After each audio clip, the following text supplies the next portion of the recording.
Bismillahirrahmanirrahim. Today our session is there regarding textbook adaptation. What actually is textbook adaptation? Why do we talk about it? What are the objectives of it?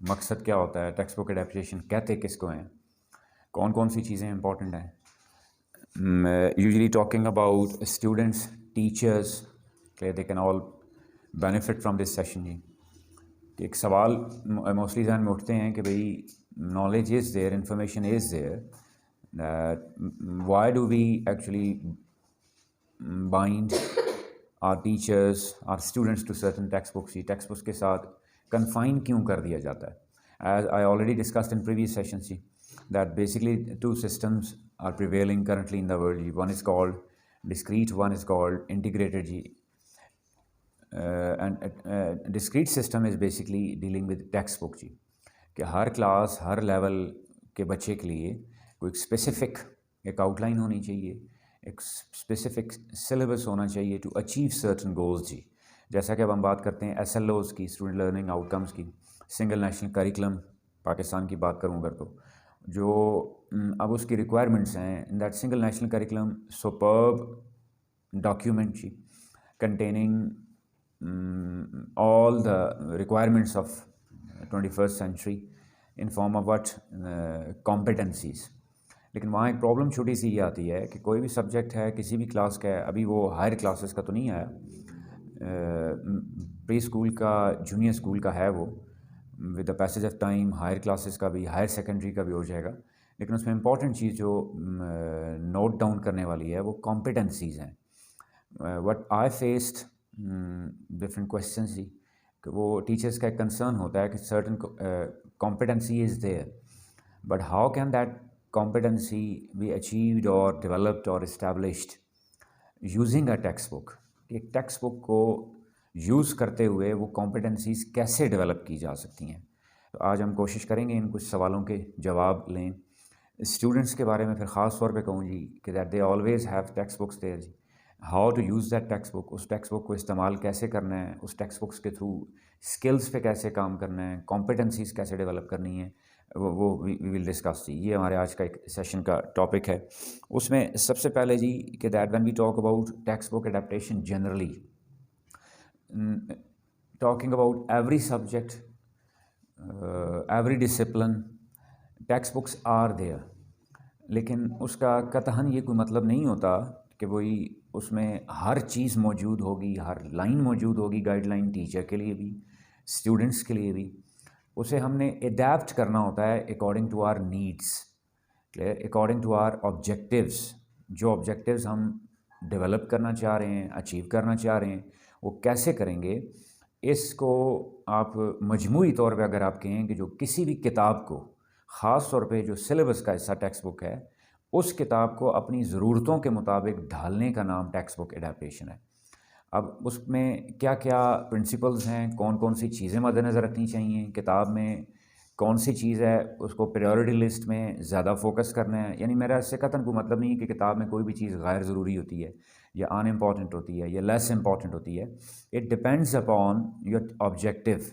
कि उन objectives के accordingly prioritise text book को कैसे करना होता है कि यानी टेक्स्ट बुक में कौन सी चीज़ है जिस पे ज़्यादा स्ट्रेस करना होता है या उसको तरतीब में पहले रखना है और कौन सी चीज़ है जिसको लिंक करना है ताकि कोहेजन भी रहे कोहेरेंस भी रहे और आगे स्टूडेंट्स पॉइंट ऑफ व्यू से कहूँ कि उनके लिए फिर वो चीज़ें कम्प्लीटली फ्रूटफुल हो जाएं एक normal perception generally you must have observe ख़ास तौर पे मैं हायर क्लासेस की बात करूँ specifically referring to our board classes majority of the students even don't read text books के लेक्चर्स उनको मिल जाते हैं टीचर्स के ठीक है वो लेक्चर्स नोट्स की फॉर्म में अवेलेबल हैं लेकिन एक अनफॉर्चुनेटली कलमी है कि उन टेक्स्ट बुक्स को टच ही नहीं किया जाता आज हम कोशिश करेंगे कुछ वो पॉइंट्स भी डिस्कस कर लें कि अगर टेक्स्ट बुक्स को टच करेंगे तो क्या फ़ायदा होगा या टेक्स्ट बुक्स को कैसे इस्तेमाल करना है तो जनरल पर्सपेक्टिव में text book adaptation means that a certain book is there in front of you how will you use that book targeting certain areas to achieve certain objectives कि उस book में कितनी चीज़ें कैसे चुननी है मैंने प्रायोरिटाइज़ कैसे करना है, प्रायोरिटी लिस्ट में उनको कैसे रखना है। उसमें एक मिसाल दे के एक समझा दूँ कि दैट इट ऑल्सो, हम आगे इंशाल्लाह जो फ्यूचर में हमारे विंटर कैंप में सेशंस होंगे उनमें हम डिटेल इसको डिस्कस करेंगे। उस टेक्स्ट बुक के अकॉर्डिंगली प्लानिंग कैसे होती है, या एक इंस्टीट्यूट का, एक तो सिंगल नेशनल करिकुलम आ गया है, लेकिन उसके साथ जो इंस्टीट्यूशनल करिकुलम होता है उसको कैसे लिंक करना है। एक इंस्टीट्यूट की अपनी रिक्वायरमेंट्स हैं, उनको फुलफ़िल करने के लिए कोई पॉलिसीज़ रखी गई हैं। टेक्स्ट बुक को कैसे अडेप्ट किया जाता है, टेक्स्ट बुक में से प्लानिंग कैसे की जाती है, अगर वहाँ टर्म्स हैं उन टर्म्स के अकॉर्डिंगली प्लानिंग कैसे होगी, मंथ्स के अकॉर्डिंगली प्लानिंग कैसे होगी, और फाइनली जिसको हम डेली लेसन प्लान कहते हैं DLP, वो कैसे इस्टेब्लिश होगा। इनके लिए डिटेल्ड अलग सेशन होंगे। और वो क्यों ज़रूरी होता है कि normally you must have observed कि that a book suppose it containing, for example मिसाल के तौर पे उसमें अगर 20 यूनिट्स हैं, तो हमने अपनी अवेलेबिलिटी ऑफ डेज़ या अवेलेबिलिटी ऑफ लेसन्स या लेसन एलोकेशन के अकॉर्डिंगली उस बुक को एडेप्ट करना होता है। मिसाल के तौर पे मेरे पास available lessons in a term are there 100, और जो मैंने बुक में से यूनिट सेलेक्ट कर लिए हैं उनको पढ़ाने के लिए चाहिए 200 लेसन्स। तो ऑब्वियसली फिर एक टीचर के लिए प्रॉब्लम आती है, एक इशू बनता है कि भाई वो 200 लेसन्स के मटेरियल को 200 लेसन्स के कंटेंट को 100 लेसन्स में कैसे वो करेगा। और इसी वजह से बहुत सारी ख़राबियाँ पैदा हो रही हैं कि जब वो पूरा नहीं हो पा रहा होता तो फिर उसमें बजाय इसके कि उस टेक्स्ट बुक के फ़ायदा होने के उल्टा नुकसान हो रहा होता है। तो उसके लिए हम अलग सेपरेट डिटेल सेशंस होंगे कि टेक्स्ट बुक को जनरली कैसे अडेप्ट करना है, चाहे वो साइंसेस की है, चाहे वो लैंग्वेजेस की है, चाहे वो सोशल साइंसेस की है, जनरल नॉलेज की है, एथिक्स की है, वैल्यूज़ की है। फिर उसकी एक एलोकेशन क्या रखी हुई है, पर वीक किसको कितने लेसन्स दिए जाते हैं, क्यों दिए जाते हैं, ठीक है। वो लेसन एलोकेशन में जो डिफरेंस आता है कि कुछ सब्जेक्ट्स को होल वीक लेसन मिलता है, कुछ सब्जेक्ट्स को होल वीक डबल लेसन मिल जाता है, डबल स्लॉट मिल जाती है, और कुछ को जो है वो हाफ वीक मिल रहा होता है। वो फुल लेसन या हाफ लेसन क्यों होता है, उसका प्लानिंग कैसे करनी है, हमने बुक को एडेप्ट कैसे करना है अकॉर्डिंग टू आवर रिक्वायरमेंट्स, उस पर कंप्लीट हम इंशाल्लाह एक सेपरेट सेशन करेंगे। Today specifically we are concern with what which text book adaptation for language teaching. इसमें आप उर्दू लैंग्वेज भी कह सकते हैं, इंग्लिश लैंग्वेज भी कह सकते हैं कि बोथ आर देयर। अब दोनों सब्जेक्ट्स जब जनरली मैं लैंग्वेज कहूँ ख़ास तौर पे, तो it is there with certain requirements, और उसमें मैं आगे एंड पे जब हम बुक पे जाएंगे तो बुक के 4 वर्ड में एनीबडी कैन रीड दैट। ख़ास तौर पे वहाँ मैं लाइंस आपको दिखा दूंगा जहाँ पे क्लियरली मेंशन्ड है सिंगल नेशनल करिकुलम के अकॉर्डिंगली जो टेक्स्ट बुक बोर्ड्स ने बुक्स छापी हैं उनमें क्लियरली मेंशन है this is basically to develop the competency skills of language. Even the pieces of literature, works of literature are there, poems are there, plays there, stories are there, essays are there, different types of essays are there। तो क्या उसका मकसद मैंने कोई story से कोई meaning निकालने हैं या लिटरेरी सेंस डेवलप करनी है, तो I quote it from text book of KP कि उसमें से मैं कोट करके लाइंस आपको बताऊंगा। वहाँ क्लियरली मेंशन किया हुआ उन्होंने, बहुत अच्छी बुक्स बनी हुई हैं, ऑब्जेक्टिव क्लियरली मेंशनड है कि not at all we are not concern with what ची लिटरेचर और to develop the sense of literature. अब मैं इसको कोई डिबेट नहीं बनाना चाह रहा, I am not negating the fact कि वो लिटरेरी सेंस भी डेवलप हो रही होती है, लेकिन प्राइमरी पर्पस जो है वो that is basically language development की। वो 4 स्किल्स की अगर बात करें, लिसनिंग, स्पीकिंग, रीडिंग, राइटिंग, उसके अलावा कॉम्प्रीहेंशन स्किल की अगर बात की जाए, प्रेजेंटेशन स्किल्स की बात की जाए, वट एवर इट इज़। तो आज के हमारे सेशन में हमारा मेन कंसर्न क्या होगा कि that how to adapt a text book, how to mould a text book, how to use a text book according to language teaching. कि यानी लैंग्वेज टीचिंग में टीचर्स कैसे उस बुक को इस्तेमाल कर सकते हैं, स्टूडेंट्स कैसे इस्तेमाल कर सकते हैं। हम दोनों एरियाज़ को टारगेट करेंगे ताकि जो स्टूडेंट्स हैं, बच्चे जो पढ़ रहे हैं, उनको भी उसका टेक्स्ट बुक का पर्पस समझ में आ जाए कि ताकि वो टेक्स्ट बुक के थ्रू खुद कौन से एरियाज़ अपने इंप्रूव कर सकते हैं, या उनके क्लासरूम में जो टीचर्स कुछ एरियाज़ पे काम कर रहे हैं तो मोस्टली वो बच्चों को अवेयरनेस ही नहीं होती कि अगर सपोज स्पेसिफिकली किसी स्किल पे काम हो रहा होता है तो दे मस्ट बी अवेयर कि उनको पता होना चाहिए कि ये टेक्स्ट बुक एडेप्टेशन क्या है जी। मूविंग अहेड जी, उसी में अगला एक सेगमेंट आपको स्क्रीन पे नज़र आ रहा होगा कि when we talk about English language जी, जब हम इंग्लिश लैंग्वेज की बात कर रहे होते हैं तो 3 मेजर एरियाज़ आते हैं जनरली। मैं कहूँ दर्जनों हो सकते हैं, बहुत हो सकते हैं, लेकिन मैंने इस वक्त फॉर द टाइम बीइंग आपकी स्क्रीन पे 3 एरियाज़ मेंशन किए हैं जो आपको नज़र आ रहे होंगे। एक that normal concern exams, every student, every teacher, even every parent is much concerned. Clear, वो जो वक्त की कुछ ज़रूरत है कि अगर मैंने सपोज कॉम्पिटेंसीज डेवलप कर ली, स्किल्स डेवलप हो गई, तो मेरा ख्याल तो ये है कि जब स्किल्स डेवलप हो जाएं तो ऑटोमेटिकली एग्ज़ाम्स में रिज़ल्ट्स इम्प्रूव हो जाते हैं। लेकिन अनफॉर्चुनेटली कुछ चीज़ों को हमने अलग कर दिया है, सेपरेट कर दिया है, जो सेपरेट नहीं है वो इनसेपरेबल है। Clear, I M of the view that when you develop a skill of a child, तो ऑटोमेटिकली स्किल आपको रिजल्ट्स इम्प्रूव कर देगी। लेकिन एक मिसकॉन्सेप्शन आप कह लें, एक मिसअंडरस्टैंडिंग कह लें, या एक मार्क्स की दौड़ में प्रेशर कह लें कि एवरीबडी इज़ कंसर्न कि जी अगर हम इन स्किल्स पे काम कर रहे हैं तो शायद मार्क्स इतने अच्छे ना आएँ, या मार्क्स बोर्ड एग्ज़ाम्स में, ख़ास तौर पे मैं बोर्ड एग्ज़ाम्स को मेंशन कर रहा हूँ कि बोर्ड एग्ज़ाम में जी मार्क्स लेने के लिए शायद कुछ और करना चाहिए, और वो कुछ और करना, whatever I have observe that normal perception is there कि जो बच्चा जितना ज़्यादा रटा लगाता है, ठीक है, उसके मार्क्स उतने क्या आते हैं, अच्छे आते हैं। जो बच्चा सेल्फ राइटिंग पे जाता है, हालांकि I don't believe in it, कि वो मैं बुक के एंड पे जो आखिरी हमारी एक्सरसाइज होगी, जो हम एक्चुअली टेक्स्ट बुक के थ्रू करके आपको दिखाएंगे कि टेक्स्ट बुक को कैसे हमने अडेप्ट करना है, ये टेक्स्ट को कैसे अडेप्ट करना है, वहाँ आपको खुद ब खुद इंशाल्लाह साबित हो जाएगा कि भाई it is directly proportional to it. अब एग्ज़ाम्स की मैं बात करूँ तो उन एग्ज़ाम्स में अगर मार्क्स की बात हो, परफॉर्मेंस की बात हो, ठीक है, वो एक टारगेट आपका हो गया, ठीक है। फिर दूसरा, मैट्रिक एफएससी बोर्ड एग्ज़ाम्स के बाद फिर आगे एंट्रेंस टेस्ट की बात करें तो वहाँ पे भी तकरीबन हर किस्म के एंट्रेंस टेस्ट में इंग्लिश का पोर्शन, ख़ास तौर पे इंग्लिश लैंग्वेज का पोर्शन लाजमी होता है।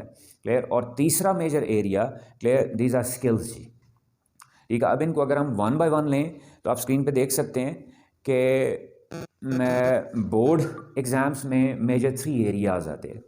One is your MCQ portion, ठीक है। अब एमसीक्यू पोर्शन में मैंने डिटेल में वहाँ मेंशन कर दिया है कि एमसीक्यू पोर्शन में क्या होता है, that basically there are 3 types of MCQs. Number 1 is called comprehension based MCQs, जिसको हम टेक्स्ट बुक एमसीक्यूज़ कह रहे होते हैं। यानी पहला सवाल यहीं पे उठ जाता है कि अगर बच्चे ने उस टेक्स्ट बुक को सही समझ के नहीं पढ़ा हुआ, ठीक है, तो एमसीक्यू क्या होता है, कोई इन्फॉर्मेशन मांगी जा रही होती है, कोई डेट मांगी जा रही होती है। सपोज़ कोई चैप्टर है, उसमें कोई कैरेक्टर है तो उसकी एज कितनी थी जी, वो किस टाउन में रहता था। यानी ऐसे एमसीक्यूज़ दिए ही इसलिए जाते हैं कि क्या बच्चे ने टेक्स्ट को प्रॉपरली कॉम्प्रीहेंड किया है या नहीं किया है। लेकिन इसका एक तरीका जो विद अपॉलजीज़, जिसको 100% गलत तरीका कह लें कि जी कुछ एमसीक्यूज़ डेवलप करके गाइड बुक्स में, एक्सरसाइजेज़ में रख दिए गए हैं, जो बच्चे ये समझते हैं कि जी अगर हम वो गाइड बुक के एमसीक्यूज़ या कोई नोट्स के एमसीक्यूज़ या एक्सरसाइज के एमसीक्यूज़ हम कर लेंगे तो हमारे फुल मार्क्स आ जाते हैं। नॉट एट ऑल जी, MCQ can be there from any line of the chapter, from any line of the text जी, तो वो टेक्स्ट की किसी लाइन में से भी एमसीक्यू हो सकता है वहाँ पर। तो उसके लिए भी टेक्स्ट को अडेप्ट करना बहुत ज़रूरी है। कॉम्प्रीहेंशन स्किल पे हम कैसे काम करेंगे, आगे डिटेल्स आएंगी वो, तो बच्चा कैसे कोई भी टेक्स्ट है उसको खुद कॉम्प्रीहेंड कर ले।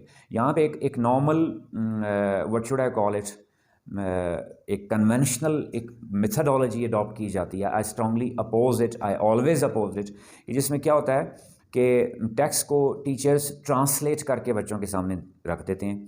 यानी टेक्स्ट को ट्रांसलेट करना कोई एक अलग पर्पज़ है, और ट्रांसलेट करने की स्किल डेवलप करना एक अलग चीज़ है। वो मैं बुक के जो फॉरवर्ड, मैं बार बार रिपीटेडली कह रहा हूँ, जो टेक्स्ट बुक KPK ने छापी हुई हैं, उनके फॉरवर्ड में उन्होंने क्लियरली मेंशन किया हुआ है कि they are not concern with just translation of that, clear, they are concern with the translating skill, comprehension skill. अब उसमें काउंटर आर्ग्यूमेंट मेरे पास आता है कि सर बोर्ड एग्जाम में जी 5 नंबर का एक क्वेश्चन होता है जिसमें इंग्लिश टू उर्दू टेक्स्ट को ट्रांसलेट करना होता है। तो मेरा फिर आगे मेरा एक सवाल फिर उठता है कि जिस बच्चे को अगर टेक्स्ट को समझना नहीं आया तो how can he translate that English into Urdu. अगर एक टीचर ने पूरी बुक को खुद एक एक लफ्ज़ उर्दू में ट्रांसलेट करके बच्चे को दे दिया, तो पहली बात यह है कि क्या बच्चा, वो अगर 20-21 यूनिट्स हैं, उनकी सारी उर्दू को क्या वो रटा मारेगा? Is it possible? क्या गलती की गुंजाइश नहीं है?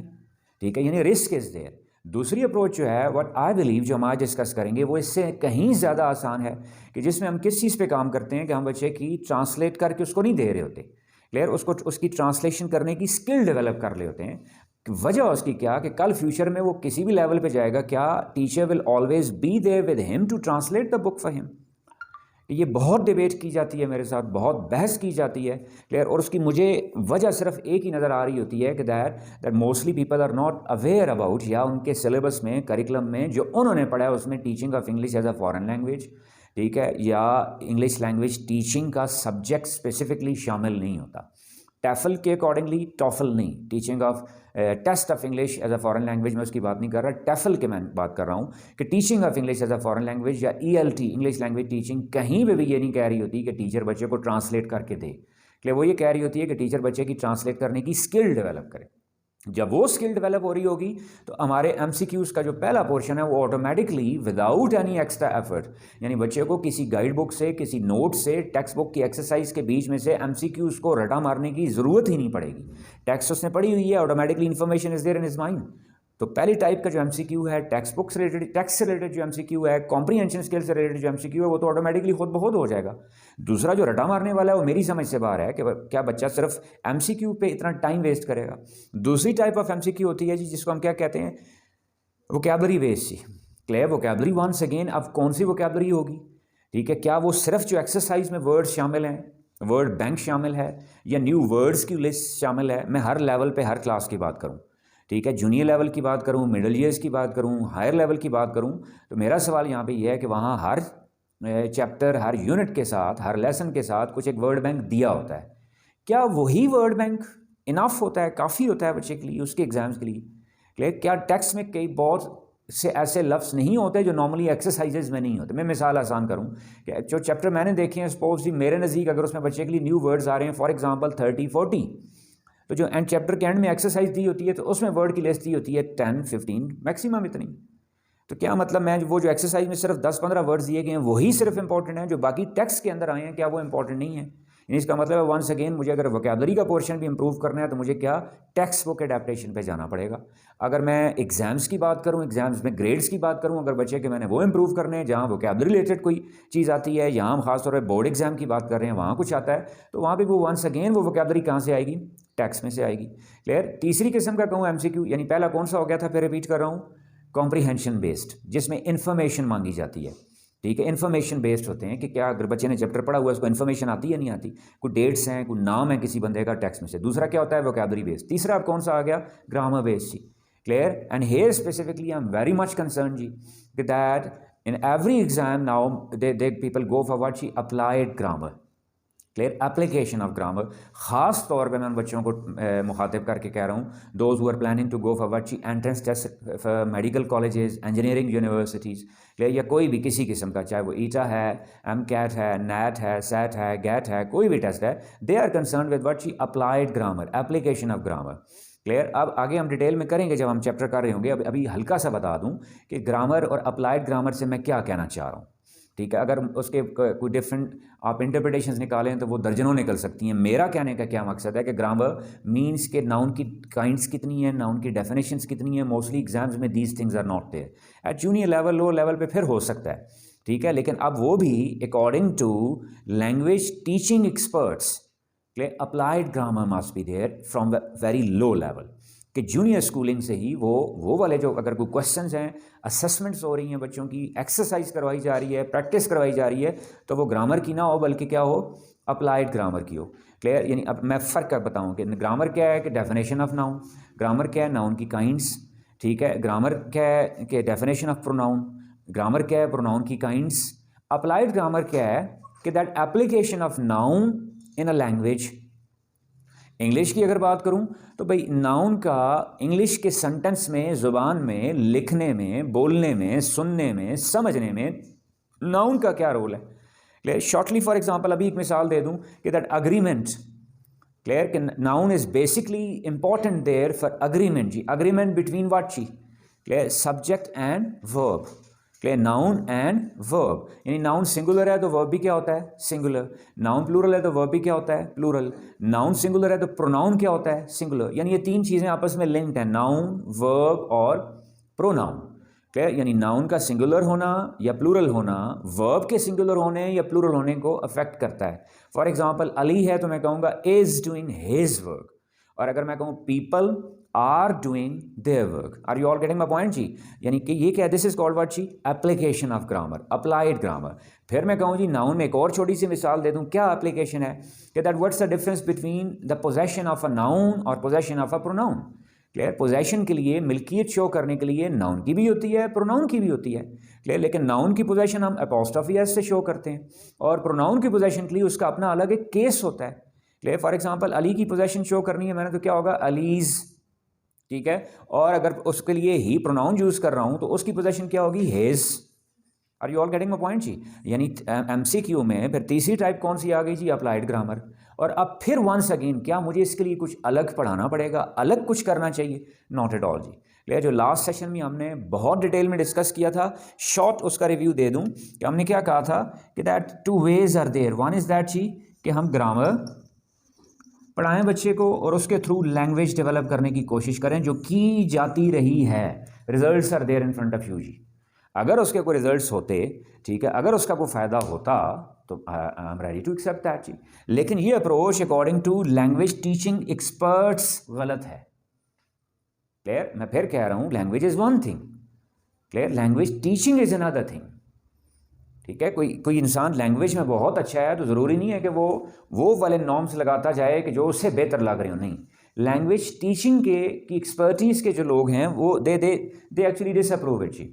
वो उनके नज़दीक कौन सा पैटर्न ज़्यादा बेहतर है कि भाई हमने लैंग्वेज के थ्रू ग्रामर डेवलप करनी होती है या स्ट्रक्चर्स डेवलप करने होते हैं, जो हम लास्ट सेशन में डिस्कस किया था। अभी शॉर्टली उसका रिकैप दे रहा हूँ। अब लैंग्वेज के थ्रू मैं कहूँ जी कैसे होगा कि 2 modes are always there open for the students. ठीक है? और इवन फॉर द लर्नर्स और even for those who want to improve. Clear? अगर मैं कहूँ जी मैंने लैंग्वेज सीखनी है, ठीक है, तो मेरे पास 2 ऑप्शन हमेशा अवेलेबल रहते हैं। मैंने इंप्रूव करनी है, फिर भी 2 ऑप्शन रहते हैं। एक कौन सा, लिसनिंग का, ऑल द टाइम। ठीक है? क्लासरूम में teacher is speaking, the child is listening. Clear? On TV, clear, some speaker is using language ही। ठीक है? वो लिसनिंग का मोड अवेलेबल रहता है हर वक्त। और दूसरा जो सबसे इफेक्टिव समझा जाता है, clear, though listening is important, listening is considered to be, clear, the most effective. लेकिन उसके बाद मैं I am talking about my surroundings जी। Clear? I am talking about normal schooling. Clear? मैं कोई यूएसए की बात नहीं कर रहा, मैं यूके की बात नहीं कर रहा, या मैं उस माहौल की बात नहीं कर रहा कि जहाँ बच्चे को 24 घंटे में से 18, 16, 15, 10 घंटे इंग्लिश सुनने को मिलती हो। Clear? I am concern with what she my own surrounding जी। यहाँ पे लिसनिंग से भी ज़्यादा किसको इंपॉर्टेंस दी जाती है जी? टेक्स्ट को। क्लियर? अब मैं जब टेक्स्ट कह रहा हूँ तो टेक्स्ट को थोड़ा सा काइंडली जनरलाइज कर लीजिएगा। एक टेक्स्ट बुक भी मैं रख रहा हूँ, and if somebody is reading something, some newspaper, some novel, some article, थोड़ा सा इसको जनरलाइज कर लें। अब जब इनके थ्रू स्ट्रक्चर्स, जिसको हम ग्रामर का नाम दे देते हैं, अगर डेवलप हों तो that is considered to be the best way to learn और टू इम्प्रूव इंग्लिश। क्यों? उस टेक्स्ट में हर लाइन में कोई ना कोई अप्लाइड ग्रामर का एस्पेक्ट आ रहा होता है। उसकी एक्सरसाइज होती है जो हम प्रैक्टिकली में, जैसे मैंने कहा, एंड पे इसके बाद हम करेंगे।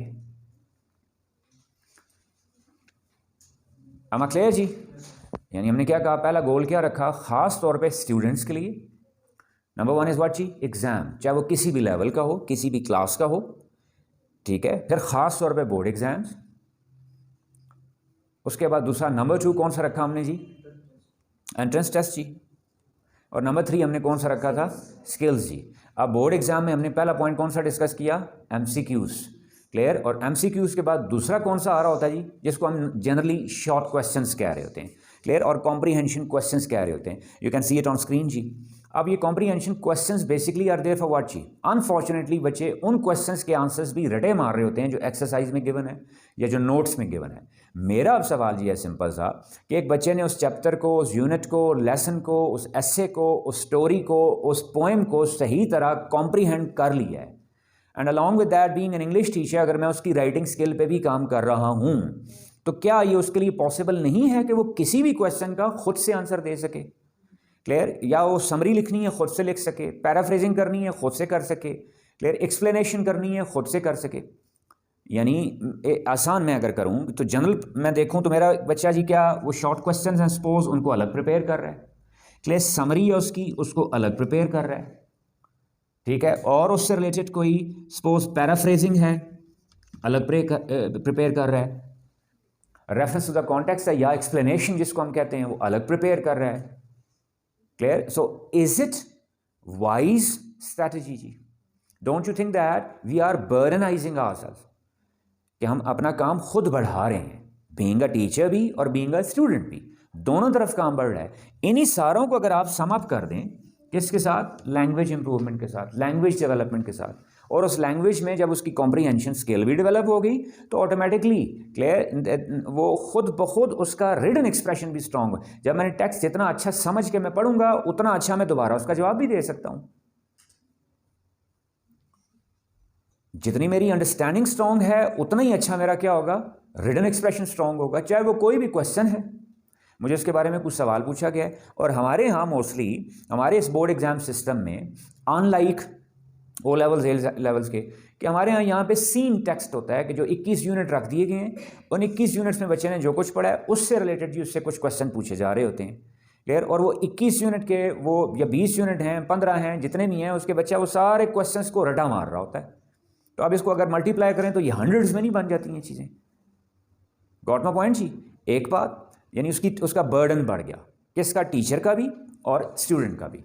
एक बात। दूसरी बात क्या, don't you think that sometime when I'm not with clear comprehension of that text, knowingly unknowingly I'll add something extra into it which is not required? मैं बड़ी एक टेक्निकल बात बता रहा हूँ, ख़ास तौर पे बोर्ड, जो बच्चे बोर्ड एग्जाम्स की तैयारी कर रहे हैं उनके लिए, कि सपोज उन्होंने एक टेक्स्ट पढ़ा, उस टेक्स्ट में कुछ इन्फॉर्मेशन दी हुई है। फॉर एग्जाम्पल ये रिस्पॉन्सिबिलिटीज़ ऑफ यूथ, जो मैंने पेपर चेक करते हुए माई सेल्फ ऑब्जर्व्ड। अब रिस्पॉन्सिबिलिटीज़ ऑफ यूथ में कायदे आज़म ने कुछ खास स्पेसिफिक पॉइंट्स डिस्कस किए हैं। एग्जाम में एग्जामिनर क्वेश्चन पूछ रहा है कि that according to Quaid-e Azam what are the prime responsibilities of youth. अब इसको हम जनरली डिस्कस करें तो इस पर क्या पूरी बुक भी नहीं लिखी जा सकती? क्लियर? बच्चे ने क्या आंसर में क्या दिया है जी? वो वाली इंफॉर्मेशन दे दी है जो कायदे आज़म ने अपनी स्पीच में नहीं कही थी, लेकिन जनरली वो ठीक है, लेकिन कायदे आज़म ने अपनी स्पीच में मेंशन नहीं की थी। फॉर एग्जांपल जी कायदे आज़म ने अपनी स्पीच में मिसाल के तौर पे 3 रिस्पॉन्सिबिलिटीज़ मेंशन की, और बच्चा उन तीनों को मेंशन नहीं करता, उससे हट के कह रहा होता है कि youth must be hard working, youth must be loyal जी, youth must concentrate on studies, जो कायदे आज़म ने अपनी स्पीच में कहीं कहा ही नहीं है। बच्चा पूरा क्वेश्चन अटैम्प्ट करके आ जाता है, उसकी लैंग्वेज भी बिल्कुल ठीक है, उसमें कोई ग्रामेटिकल मिस्टेक भी नहीं है। तो मेरा सवाल अब आपसे ये है कि क्या उसके उस आंसर को एक्सेप्ट किया जाएगा, या किया जाना चाहिए, या उसको उसके मार्क्स मिलेंगे? मैं इंपॉर्टेंट पॉइंट इस्टेब्लिश करना चाह रहा हूँ। Mostly parents argue with me, बहुत ज़्यादा बहस की जाती है मेरे साथ कि सर वो जी बोर्ड मार्क्स कम कहीं ना आ जाए। तो मेरा सवाल ये है कि बच्चे ने अगर वो कहीं गाइड बुक से कहीं और से टेक्स्ट को सही कॉम्प्रीहेंड नहीं किया, ठीक है, ये रटा मारा, उसने रटा वो भूल गया, उसने अपनी तरफ से कुछ चीज़ें ऐड कर दी, तो ये कॉम्प्रीहेंशन का मतलब ही क्या होता है कि certain given text is there, clear, certain topic is there, certain oral form is there, certain written form is there, whatever the other person is saying, am I able to comprehend that completely? क्या मैंने उसको completely comprehend कर लिया है? तो उसकी कही हुई बात मैं दोबारा री एक्सप्रेस करने काबिल हूँ, चाहे वो oral expression हो चाहे वो written expression हो। यानी कहने का मकसद क्या? once again जी फिर adaptation, टेक्स्ट बुक एडेप्टेशन, जो एक एक्सरसाइज है कि जो आपको रिटन में जब वो एक्सरसाइज हो रही होती है तो ऑरल में वो एक्सरसाइज ऑटोमेटिकली वो वाली स्किल डेवलप हो जाती है। ये इंपॉर्टेंट पॉइंट समझिएगा यहाँ पे कि मैं क्या कह रहा हूँ कि टेक्स्ट बुक से हम क्या करेंगे? कॉम्प्रीहेंशन स्किल डेवलप करेंगे। वो किससे हो रही है? रिटन एक फॉर्म से। जब रिटन फॉर्म से वो स्किल डेवलप होगी तो ऑरल फॉर्म से वो क्या हो जाएगी? ऑटोमेटिकली डेवलप हो जाएगी। क्लियर? वो जब एक यहाँ स्किल डेवलप हो रही है, अब इसको ज़रा इम्प्लीमेंट करते जाएं जी। अब क्या उसके अलावा साइंसेस के सब्जेक्ट्स भी होते नहीं होते? फिजिक्स है, केमिस्ट्री है, बायो है। इशू कहाँ पे पड़ रहा है कि केमिस्ट्री का एक टॉपिक डिस्कस हुआ है, teacher is lecturing delivering the lecture. अब बच्चे का इशू क्या? वो कॉन्सेप्ट क्लियर नहीं होता उसका। नहीं, नॉट एट ऑल, वो सही तरह से उसको कॉम्प्रीहेंड नहीं कर पा रहा होता। जब वो सही तरह से कॉम्प्रीहेंड नहीं कर पा रहा तो क्या वो उसके आंसर एग्जाम्स में करेक्ट लिख पाएगा? यानी इंग्लिश की, लैंग्वेज की ये स्किल डेवलप हुई, उसको कहाँ पे भी काम आएगी? फिजिक्स में भी, केमिस्ट्री में भी, बायो में भी। हमारे बच्चों का इशू क्या होता है कि वो फिजिक्स, केमिस्ट्री, बायो के क्वेश्चंस को भी क्या करते हैं? रटा मार रहे होते हैं। ठीक है, स्किल कहाँ पे डेवलप होगी? इंग्लिश में। और यूटिलाइज कहाँ पे हो सकती है? हर जगह, चाहे वो उसने एथिक्स का सब्जेक्ट पढ़ रहा है, इस्लामिक स्टडी पढ़ रहा है, पाक स्टडी पढ़ रहा है, कोई और सब्जेक्ट पढ़ रहा है, ये स्किल इंग्लिश उर्दू में डेवलप होती है और हर जगह काम आ रही होती है। यानी इन दो सब्जेक्ट्स का बेसिकली मकसद ही यही है ना।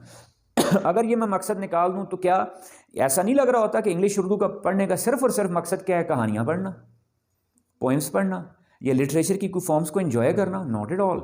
लिटरेचर सेपरेट एक सब्जेक्ट है, ठीक है। ये जो इंटरमीडिएट लेवल तक या मैट्रिक लेवल तक ख़ास तौर पे मैं बात करूँ, इंटरमीडिएट में फिर लिटरेचर सेपरेट हो जाता है। जो नॉर्मली एक सब्जेक्ट इंग्लिश रखा हुआ है वो क्या है? Basically to work upon the skills, कि उसका मकसद बच्चों को कहानियाँ पढ़ाना नहीं होता।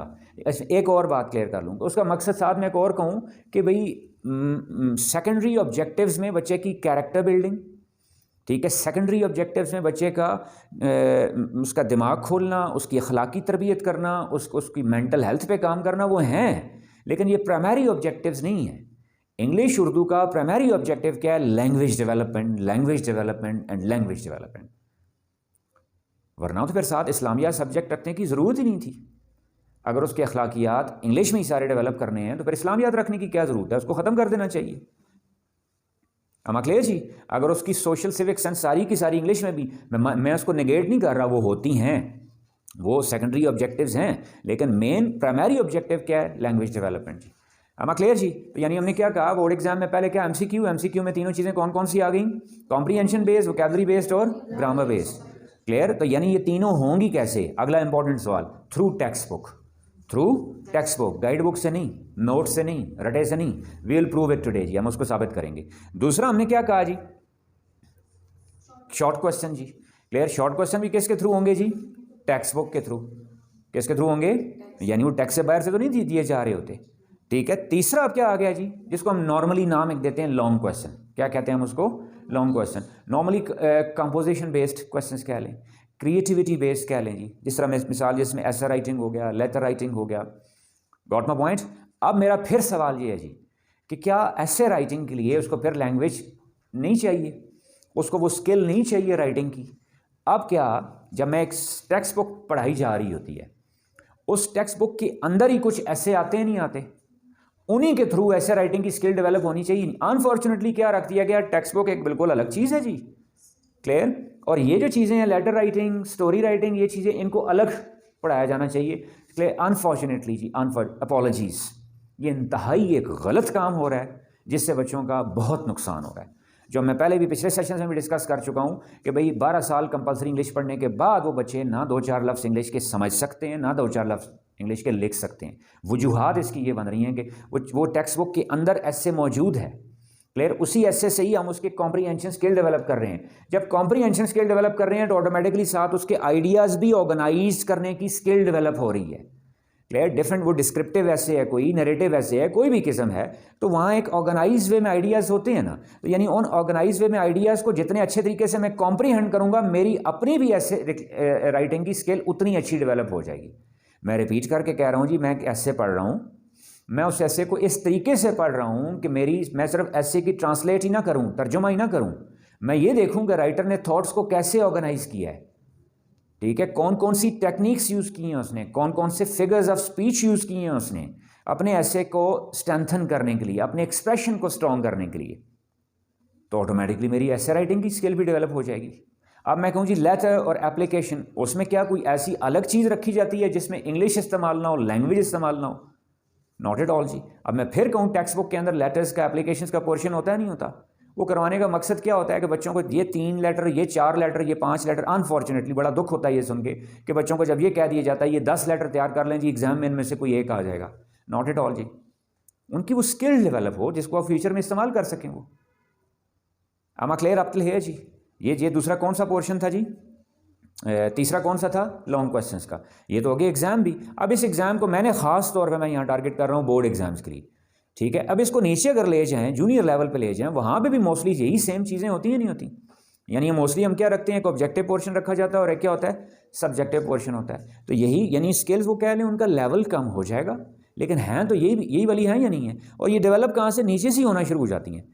लेकिन अनफॉर्चुनेटली नीचे लोअर क्लासेस में ही बच्चों को क्या कह दिया जाता है, ये 3 लेटर आप रटे मार लें जी, ये 3 एप्लीकेशन आप रटे मार लें जी, ये आप माय फैमिली पे, माय इंट्रोडक्शन पे, ये एक ऐसे इसको आप रटे मार लें जी, नॉट एट ऑल जी, क्लियर, नहीं होना चाहिए। अब फिर उसके एंड पे जवाब दे रहा हूँ कि जी ये करेंगे फिर कैसे, through text book, through what, text book जी। दूसरे पोर्शन पे आप आ जाएं जी, वो क्या था, एंट्रेंस टेस्ट।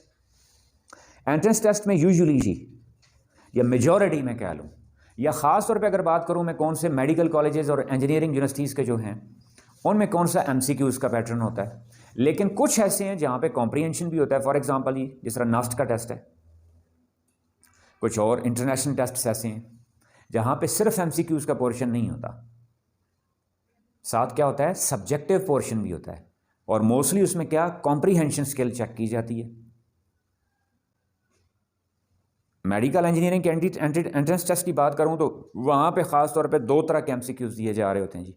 कौन से, वोकैबुलरी बेस्ड और अप्लाइड ग्रामर बेस्ड जी। कहने का मेरा मकसद यही दो काम हम टेक्स्ट बुक में पीछे कर रहे थे, नहीं कर रहे थे। यानी मिसाल के तौर पे मैं फर्स्ट ईयर की इंग्लिश पढ़ रहा हूँ, उसमें मैं बोर्ड के एमसीक्यू तैयार कर रहा हूँ, वहाँ पे भी एमसीक्यूज़ में एक पोर्शन ग्रामर वाला था नहीं था, और अब ईटा एमडी कैट की तैयारी कर रहा हूँ, यहाँ पे भी ग्रामर वाला है या नहीं है। लेकिन अगर मैं वहाँ पे सही तरह इसको कर लूँ तो वो ऑटोमेटिकली साथ ही उसके साथ मिला हुआ है या नहीं, जुड़ा हुआ है या नहीं है, खुद ब खुद तैयार हो जाएगा, नहीं हो जाएगा। Is a clear ji.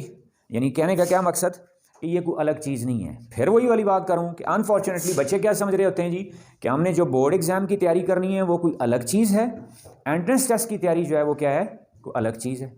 Not at all जी, बोथ आर सेम। अब इसको बाकी सब्जेक्ट्स पे भी ज़रा अप्लाई करूँ तो ये भी एक मिसकॉन्सेप्शन, क्लियर, और with apologies regretfully I am saying so, कि मुझे बहुत सारे बच्चे एफएससी के मिले जो एफएससी सपोज सेकंड ईयर में पढ़ रहे हैं, जो ये कह रहे होते हैं कि जी वो एंट्रेंस टेस्ट की तैयारी कब करेंगे, एफएससी के बाद, विच इज़ इम्पॉसिबल। मैं उन सब्जेक्ट के हवाले से भी जनरल एक मेंशन कर दूं, आई am not talking about the subject matter, clear. मैं मेथडोलॉजी स्ट्रेटजी के अकॉर्डिंगली बात कर रहा हूं कि भाई फिजिक्स केमिस्ट्री बायो के मैथ्स के अगर जो उसमें एमसीक्यू आ रहे होते हैं वो वही वाले होते हैं जो उन्होंने फर्स्ट ईयर सेकंड ईयर में बुक्स पढ़ी हैं, वो कोई अलग चीज़ नहीं होती, वो भी वहाँ उसकी तैयारी कर सकते हैं। लेकिन मैं फिर कहूँ वहाँ इन्वॉल्व क्या चीज़ है, टेक्स्ट बुक। यानी टेक्स्ट बुक वहाँ पे भी अडेप्ट करनी है। यानी दो लाइंस में ड्रॉ कर लूँ कि वहाँ पे भी क्या, मैंने एक टेक्स्ट बुक को मैं अडेप्ट कर रहा हूँ उसके किसके लिए, करंट एग्जाम्स के लिए, और करंट एग्जाम उसके कौन से आ गए हैं, बोर्ड एग्जाम। और दूसरा मैं उसी टेक्स्ट बुक को अडेप्ट कर रहा हूँ, अब माउल्ड कर रहा हूँ, यूज़ कर रहा हूँ, किसके लिए, एंट्रेंस टेस्ट के लिए। और तीसरा कौन सा ऑब्जेक्टिव आ गया जी, स्किल्स, या तीसरा स्कोप में बड़ा प्लान में उसका कह लूं, स्किल्स, जो मेरे नज़दीक अगर पूछें सबसे इंपॉर्टेंट है जी। दीज आर स्किल्स जी, जनरली मेंशन करूं दर्जनों हो सकती हैं, लेकिन बेसिकली क्या है जी, 4 स्किल्स। एम आई क्लियर जी। अलॉन्ग विद दैट जी कॉम्प्रीहेंशन स्किल, कुछ आपको स्क्रीन पे लिखी हुई नजर आ रही होंगी, presentation skills, interview skills, group discussion, communication, creativity, critical thinking और हायर ऑर्डर थिंकिंग। अब फिर सवाल ये उठता है कि जी मैंने तो टेक्स्ट बुक को हैंडल करना है, मैंने बोर्ड एग्जाम को हैंडल करना है, साथ मैंने एक्स्ट्रा ऐड क्या कर लिया, एंट्रेंस टेस्ट को हैंडल करना है, तो क्या इन स्किल्स के लिए अलग से कुछ करना पड़ेगा, सेपरेटली कुछ करना पड़ेगा? The answer is once again no जी। लेकिन उससे पहले एक बात ये देख लें कि डोंट यू थिंक अगर ये स्किल्स डेवलप हुई हों तो ऑटोमेटिकली बोर्ड एग्जाम भी क्या हो जाता है, खुद बहुत कवर हो जाएगा। एंट्रेंस टेस्ट पीसी में कवर हो जाता है, नहीं हो जाता, हो जाता है ये। am I clear जी, गेटिंग माय पॉइंट? यानी स्कोप में मैंने ये चीज़ ध्यान में रखनी होती हैं जो जनरली जो मुझे क्वेश्चंस फेस करने पड़ते हैं टीचर्स के, पेरेंट्स के, बच्चों के। ये जनरली 3 मैंने कहे हैं, इनके अलावा अगर आप कुछ और रखना चाहें वो रख सकते हैं, लेकिन सारों का करना किसके थ्रू है, टेक्स्ट बुक के जी। इन सारों को ज़रा देख लें आप कि चाहे मैंने वो कोई एग्ज़ाम है, होम एग्ज़ाम है, स्कूल का एग्ज़ाम है, ग्रेड 1 के, 2 के, 3 के बच्चे का एग्ज़ाम है, या फर्स्ट ईयर सेकंड ईयर के बच्चे का कोई भी एग्ज़ाम है, या कोई एंट्रेंस टेस्ट है, या कोई स्किल डेवलप करनी है, उसके लिए टूल मेरे पास कौन सा है, text book, the best tool. कि मेरे पास इतनी उसके लिए लिसनिंग अवेलेबल नहीं है, मेरे पास मोस्टली कौन सी चीज़ अवेलेबल होती है जी, रिटन मटेरियल जी। अब इसको कैसे इस्तेमाल करेंगे टेक्स्ट बुक को, वो ज़रा हम देखते हैं जी। नाउ जी वी गो फॉर व्हाट जी practical application of that whatever we discuss. जो हमने कहा उसको ज़रा टेक्स्ट से देख लेते हैं कि क्या वाकई वो सारी चीज़ें पॉसिबल हैं या नहीं है। लेकिन before moving towards the text, जो आपको स्क्रीन पे भी नज़र आएगा, मैंने यहाँ बुक सेलेक्ट की है KPK फर्स्ट ईयर की, ठीक है। उसका अगर आप 4 वर्ड चेक करें, in that 4 word second paragraph, yeah, I'm reading it for you. The revised textbook of English for grade 1 aims to provide holistic opportunities to the students for language development. Ji, are you noticing the point that this book is for language development? जी, कहीं पे भी इसमें आप कहें जी कोई literature, कोई literary sense development है, not at all. And to equip them with the competencies in using the English language for communication. Are you all getting my point जी? यानी बुक के पर्पस में ये चीज़ स्टार्ट में बुक एक लिखती गई है, उसके 4 वर्ड में टेक्स्ट बुक बोर्ड की तरफ से. How can I wallet that कि जब मेरे साथ आर्ग्यू किया जा रहा होता है कि जी इसका मकसद सिर्फ क्या है, ट्रांसलेट करवाना है जी, तर्जुमा करवा दें जी, बच्चों को क्वेश्चन आ रहे होते हैं. नहीं, आगे इसी में आए ज़रा जी, अगले पेज पे रीडिंग एंड थिंकिंग स्किल्स, आपको एक हेडिंग नज़र आ रही होगी.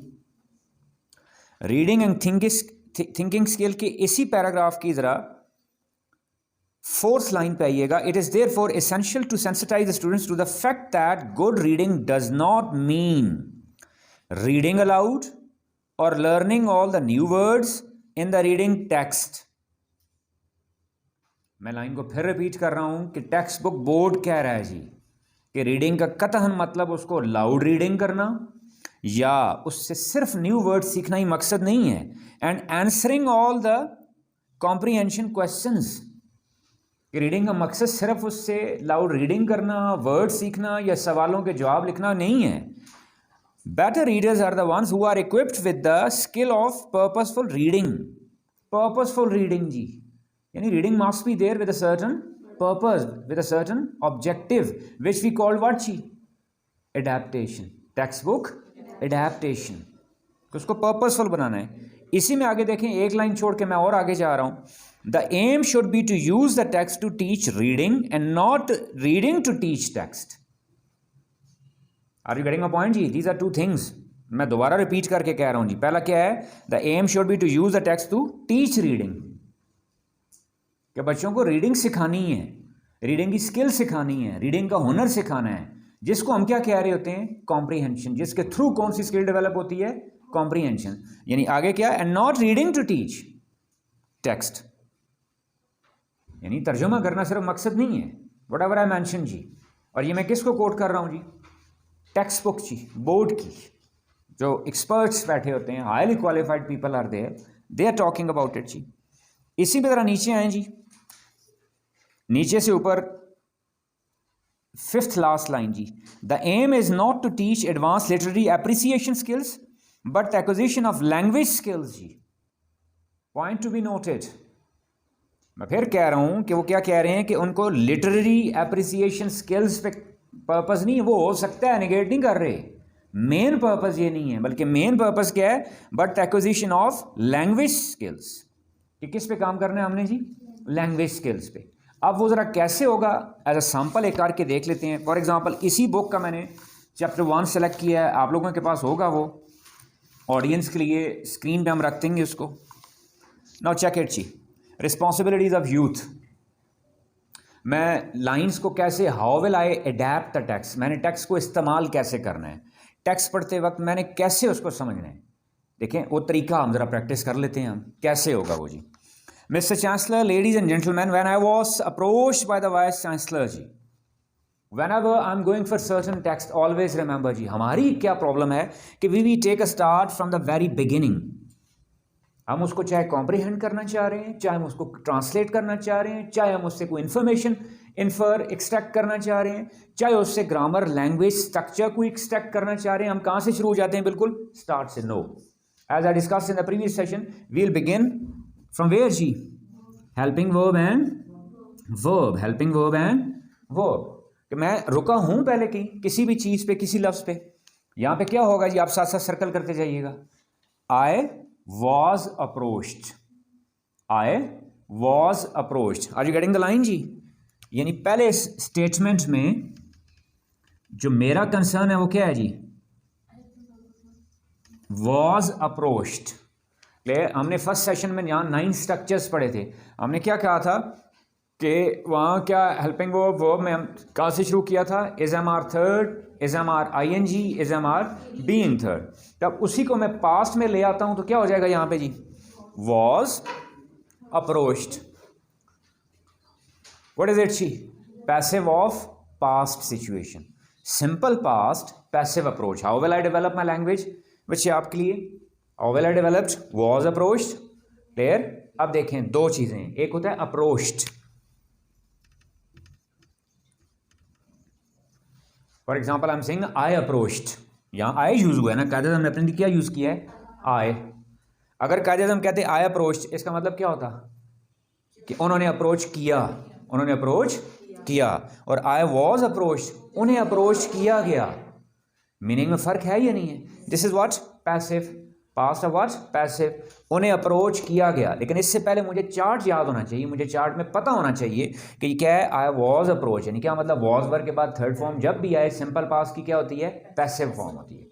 सिंपल पास्ट की क्या होती है, पैसिव फॉर्म। अब जी कौन अप्रोच कर रहा है, नेक्स्ट हमने क्वेश्चन क्या रेज करना है। We always go for what जी, क्वेश्चंस। हमने उसके ऊपर दिमाग में अपने क्वेश्चन रेज करने होते हैं। कौन अप्रोच कर रहा है, which you will tell me. Very good जी, व्हाट इज दैट जी, approached by the vice chancellor. Vice chancellor, it means who approached Quaid-e Azam जी, vice chancellor. Who approached Quaid-e Azam, vice chancellor ji.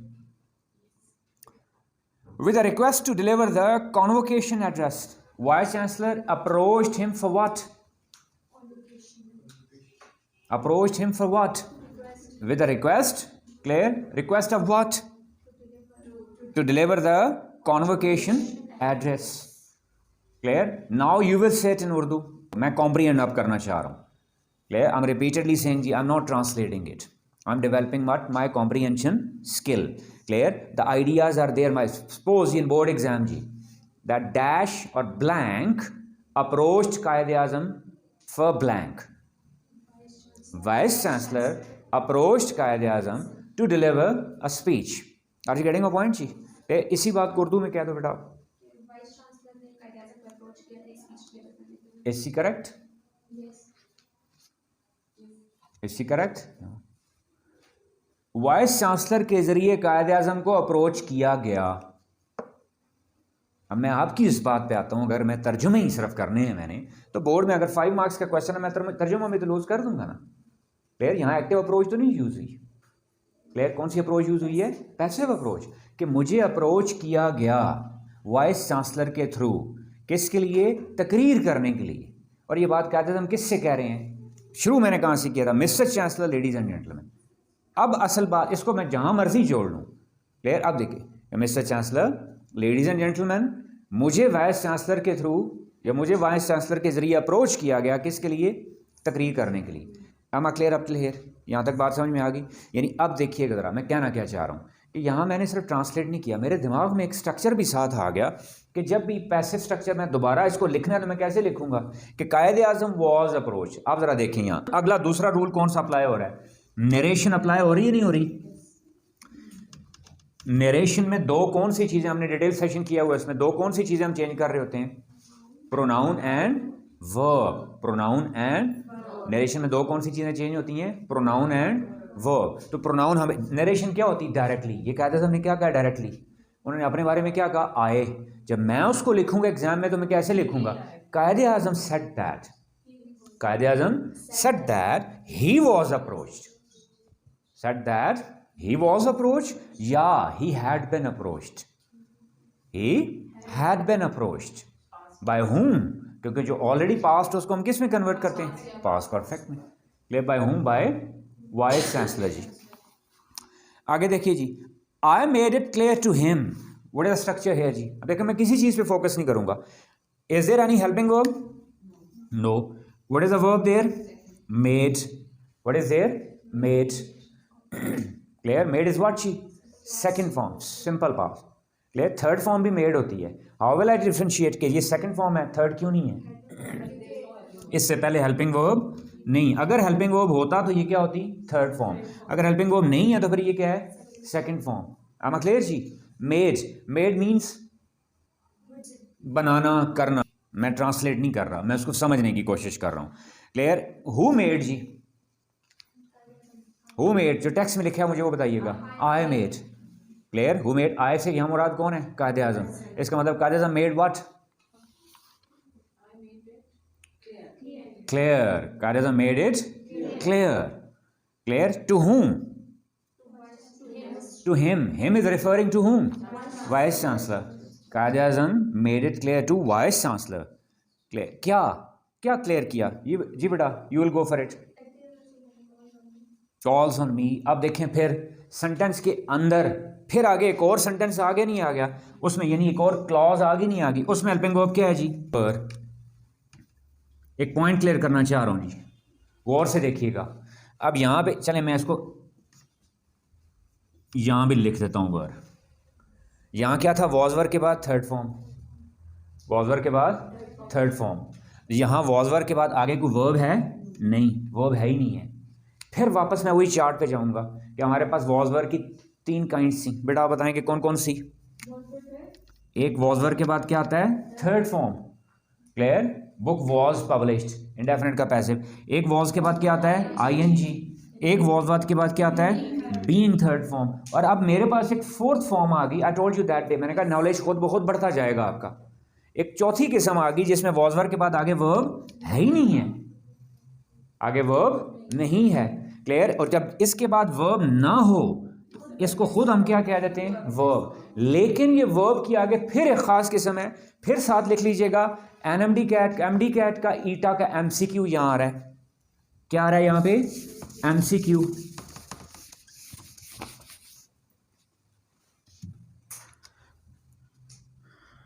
Which is called copula. इसको हम क्या कहते हैं? कॉपुला। B की वो फॉर्म्स, बी की फॉर्म्स कौन कौन सी होती हैं?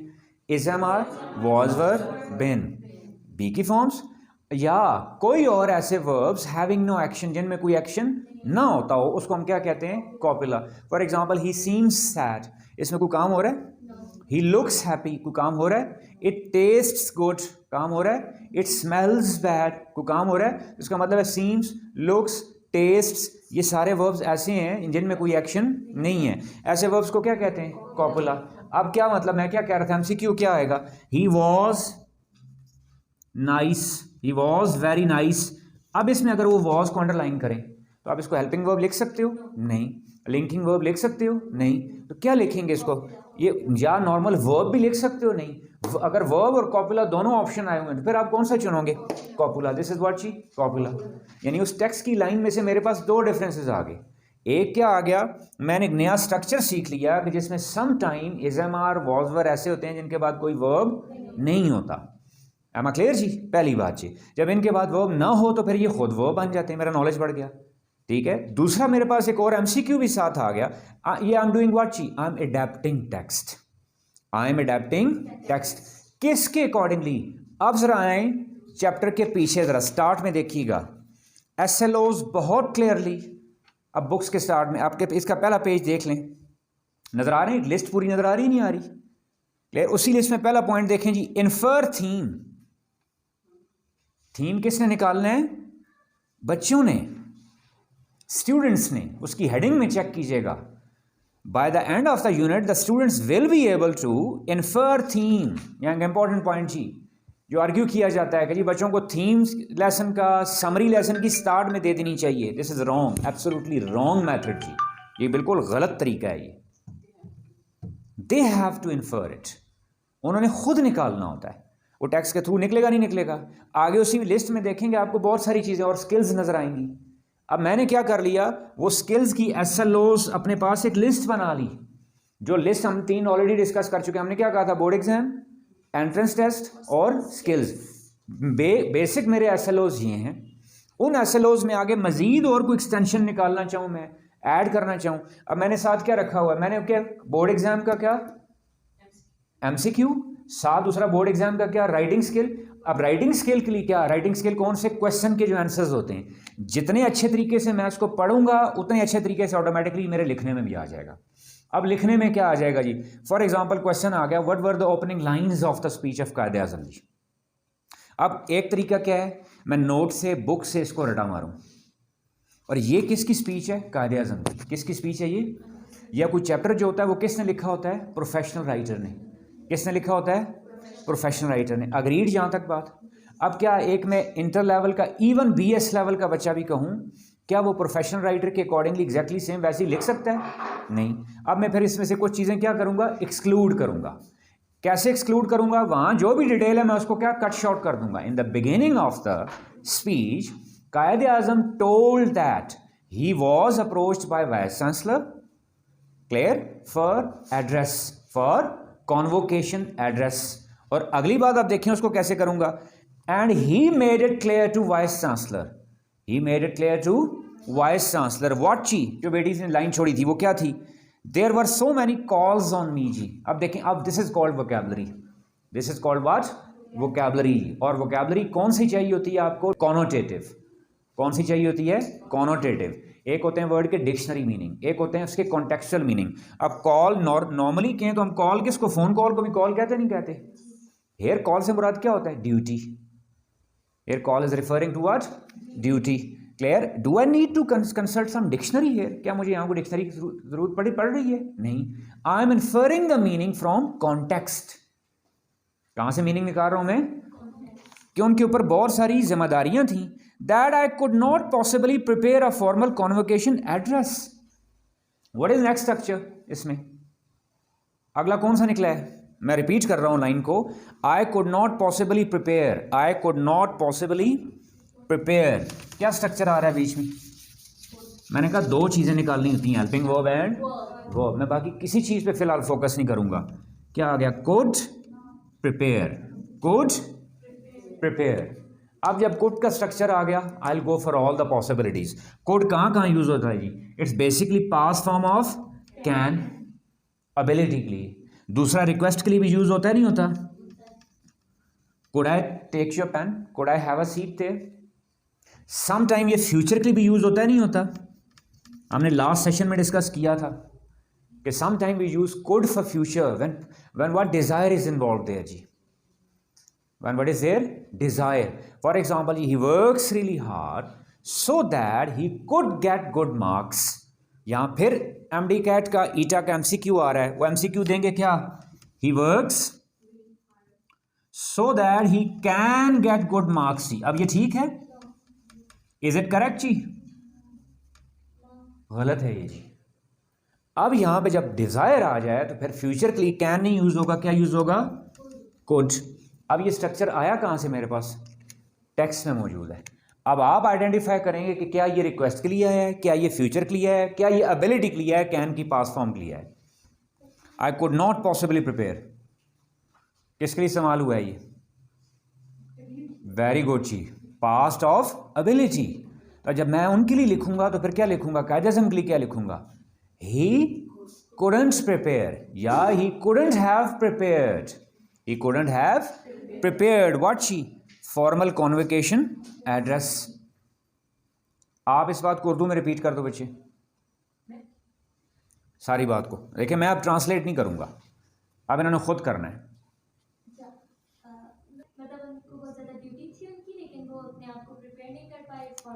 पूरी तरतीब से करूं? वेरी गुड, पूरी तरतीब से करूं। क्या कायदे आज़म ने उनको क्लियर किया कि उन पे जिम्मेदारी इतनी थी, काम इतने थे कि वो प्रिपेयर नहीं कर सके, फॉर्मल स्पीच प्रिपेयर नहीं कर सके। क्लियर? फॉर्मल स्पीच किस पे जी? आगे ढूंढे, उसी लाइन में है। वेरी गुड जी, कि फॉर्मल स्पीच किस पे? On academic level. क्लियर? कौन सा academic level? What sort of academic level? Find it there, find it, it's there in the text जी बेटा, you'll go for it. With regard to the grade subjects, are you all getting my point? What am I doing? I'm breaking it into chunks. जब मैं chunks पे, और कैसे break कर रहा हूं मैं? By raising questions, by raising questions. अब मैं chunks में जब निकाल रहा हूं तो ऑटोमेटिकली जब मैं दोबारा रीराइट करूंगा, बोलूंगा, खुद ब खुद मेरे लिखने पे आ जाएगा। That कायदे आज़म couldn't prepare the speech. Clear? Formal speech for convocation on what? On academic level. Clear? Clear? Academic level with what she? With regard to subjects she. Now what sort of subjects? Do tell according to book. With which university deals. Clear? अब तरतीब बनाते जाएं, फिर देखें। Quaid-e Azam said that he couldn't prepare the speech, clear, formal speech for the convocation, clear, with regard to what जी, subjects which were being taught there, where ji, university, clear, for example arts, history, philosophy, science, law. Now ji, if there is a blank for you ji, that Quaid-e-Azam mentioned subjects ji, what were those subjects ji? Arts, history, philosophy, science. अब मेरा point जी, अब अगर मैं इन चार के अलावा कोई और अगर मजमून एग्जाम में लिख दूँ गलत हो जाएगा। अमा क्लियर? बच्चे बाज़ का तो आगे बहुत आर्ग्यू करते हैं, सर हमारा पेपर बहुत अच्छा हुआ था, हम बहुत ठीक लिख के आए थे। आपने ठीक लिखा था लेकिन आपने टेक्स्ट के अकॉर्डिंगली नहीं लिखा, क्योंकि आपकी कॉम्प्रीहेंशन स्किल डेवलप हो रही है। अब इसको ज़रा रिलेट कीजिएगा, गौर से सुनिएगा जी। अब देखें, बाज़ का हम कॉम्प्रीहेंशन, लिसनिंग कॉम्प्रीहेंशन में मिस्टेक करके बंदे ने कहा कुछ होता है, आगे कुछ नहीं बता देते, यानी बोलने वाला कुछ कह रहा होता है। अक्सर आपने मीडिया में भी देखा होगा, अगले दिन आके उनको वजाहत करनी पड़ती है, यानी वो वहाँ ख़राबी किस चीज़ में होती है? लिसनिंग कॉम्प्रीहेंशन में। अब फिजिक्स का कॉन्सेप्ट समझ नहीं आ रहा, क्यों नहीं समझ आ रहा होता? लिसनिंग कॉम्प्रीहेंशन ठीक नहीं है। केमिस्ट्री समझ नहीं आ रही होती, क्यों नहीं? लिसनिंग कॉम्प्रीहेंशन ठीक नहीं है। कोई और सब्जेक्ट मैटर नहीं समझ आ रहा होता, कोई लेक्चर नहीं समझ आ रहा होता, क्यों नहीं? ठीक नहीं है, लिसनिंग कॉम्प्रीहेंशन। वो उसका आसान तरीन टूल हमारे पास यहाँ किसके थ्रू है? Reading comprehension. यानी reading comprehension basically supports your listening comprehension. Reading comprehension जितनी अच्छी होगी, लिसनिंग कॉम्प्रीहेंशन ऑटोमेटिकली उतनी अच्छी हो जाएगी, एंड कॉन्सिक्वेंटली आपका एक्सप्रेशन स्ट्रांग हो जाएगा, चाहे इट्स रिटन एक्सप्रेशन या oral expression. am I clear जी? अब इसी की अगली लाइन देखें जी। I did however promise to say a few words. Look at this now ji, once again another structure। आप देखिएगा हर लाइन में आपको कुछ ना कुछ मिल रहा होता है। Now what is the structure here ji? Who will go for it? Very good. Did and very good. Did, promise। अब देखें जी, फिर एक और डिफरेंट आ गया आपके पास कि normally in simple past you go for what जी? डिड फॉर नेगेटिव्स और इंट्रोगेटिव्स और इंट्रोनेगेटिव्स। मैं फिर रिपीट कर रहा हूं कि नॉर्मली डिड हमारे पास तीन तरह इस्तेमाल होता है, नेगेटिव्स में सिंपल पास के, इंट्रोगेटिव्स में और इंट्रोनेगेटिव्स में। I did not do my work, did he do his work, या didn't he do his work. यही तीन होते हैं ना। अब आपके पास ये एक चौथा आ गया है, ये क्या आ गया? Fourth one. Is it negative? Is it question? और थर्ड इंट्रोनेगेटिव भी क्वेश्चन ही होता है ना ये नेगेटिव है ना ये क्वेश्चन है। This is for stress, this is for stress. am I clear जी? मेरे पास लैंग्वेज का एक स्ट्रक्चर बढ़ गया, एक लैंग्वेज का नॉलेज बढ़ गया। Are you getting a point? यानी अभी एक पैराग्राफ गुजरा है, तो अभी तक कितने आपके ईडा के एमसीक्यू कितने गुजर गए? 3। कितने गुजर गए? 3 एमसीक्यू। स्ट्रक्चर आप नोट कर रहे हैं, एक कोड वाला, सिंपल पास्ट, क्लियर फिर क्या? पास्ट का पैसिव, और फिर हमने क्या कहा था? कॉपुला बीच में आ गया, और अब हम क्या कह रहे हैं? स्ट्रेस। टोटल लाइंस कितनी पढ़ी होंगी हमने? 4-5। Are you getting a point जी? This is called text book adaptation. Clear? कि अब रीडिंग स्किल भी डेवलप हो रही है, कॉम्प्रीहेंशन भी डेवलप हो रही है, वोकैबुलरी भी, स्ट्रक्चर भी। क्लियर? और एंड पे बताऊंगा इससे फाइनली कॉन्सिक्वेंटली होता क्या है जी। दिस इज फॉर स्ट्रेस जी। अब इसी में देख लें, फॉर एग्जांपल अगर एमसीक्यू बन जाए जी कि is it for negative? Clear? Is it for question? No. तो इट्स फॉर व्हाट जी? स्ट्रेस बन सकता है। आगे इसी में नेक्स्ट पैराग्राफ पे आगे हैं जरा जी। First of all let me thank the vice chancellor जी। Let me thank the vice chancellor. अब फिर देखें यहाँ व्हाट स्ट्रक्चर इज देयर जी? Let. What structure is there? Let जी। Now I am actually making 2 columns here जी। How will I increase my knowledge of language? कैसे मेरी language improve होती जाएगी? हमने क्या पढ़ा? एक एक्टिव पैसिव में लेट आता है, नहीं आता? कहाँ पे? Passive of very good imperative जी। पैसिव ऑफ इंपेरेटिव, वर्ब की फर्स्ट फॉर्म यूज हो, डोंट यूज हो, नेवर यूज हो, दैट इज व्हाट जी? Active of imperative. That is what? Active of imperative जी। Open the door, bring water, don't go out, never tell a lie, ये सारे क्या हैं? Active. Clear? And it's passive form में हम क्या यूज करते हैं? Let object B third, let the door be open. We discuss it in detail session. Active passive का अलग जो हमने प्रीवियस सेशन किया हुआ है वहाँ इसको आप डिटेल में देख सकते हैं, डिस्कस हुआ है. यहाँ सिर्फ क्ल्यू दे रहा हूँ कि मुझे बुक में से मिल रहा है ये. I am not learning it separately.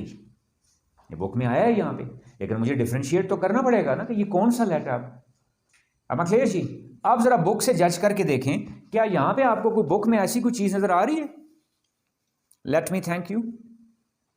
यहाँ पे तो लेट के बाद वर्ब की कौन सी फॉर्म है? थर्ड. वहां कायदे आजम कौन सा यूज कर रहे हैं? Let me thank you. Thank is being used as a verbs first form. ये वाला तो है ही नहीं है. अब दूसरा लेट देखें जी, इसका मतलब है इसके अलावा भी लेट कहीं और आ रहा होता है. क्लियर? वो कहां पे है जी? कि that is there direct narration में जब लेट आ रहा हो. फिर कहूं डायरेक्ट इनडायरेक्ट पे भी हमने सेशन एक कंप्लीट किया हुआ है, वहां से भी आप उसको चेक कर सकते हैं. यहां सिर्फ हिंट्स दे रहा हूं कि how am I adapting text to improve my language, improve my skills. Clear? वहां हमने दो तरीके इसके पढ़े थे जी. इफ इट इज सजेस्टिव तो हम क्या करते हैं? शुड. क्या यूज करते हैं? Should. And if it is non suggestive we simply add to. We add to. फिर कह रहा हूं वहां डायरेक्ट इनडायरेक्ट के सेशन में है, वहां से देख सकते हैं आप. पहला क्या है? सजेस्टिव. उसकी एग्जांपल दे रहा हूं. Let us go for a walk. तो क्या हो जाएगा? They should. He asked me that they should go for a walk. Now I converted let into what? Should. In direct expression I'm using what? Let. In indirect expression I'm using what? Should. I'm removing let. कि indirect expression में let आएगा ही नहीं. In the other one, what is not suggestive, there I simply add to with it. Clear? So you would now guess कि यहाँ suggestive है, कायदे से हम कुछ suggest कर रहे हैं, या non suggestive है? नॉन सजेस्टिव है. So simply how will I right it, how will I express it? When I M hourly expressing the speech of कायदे आजम तो मैं क्या कहूंगा? देन कायदे आजम मेंशन्ड, या then Quaid-e Azam asked to let him thank, to let him thank. एक और structure मिला नहीं मिला? आगे इसमें थर्ड लाइन देखें जी. I have been able to do. I have been able to do. Look at this now, ji. In chart, we study normally in language. We talk about has, have at three places.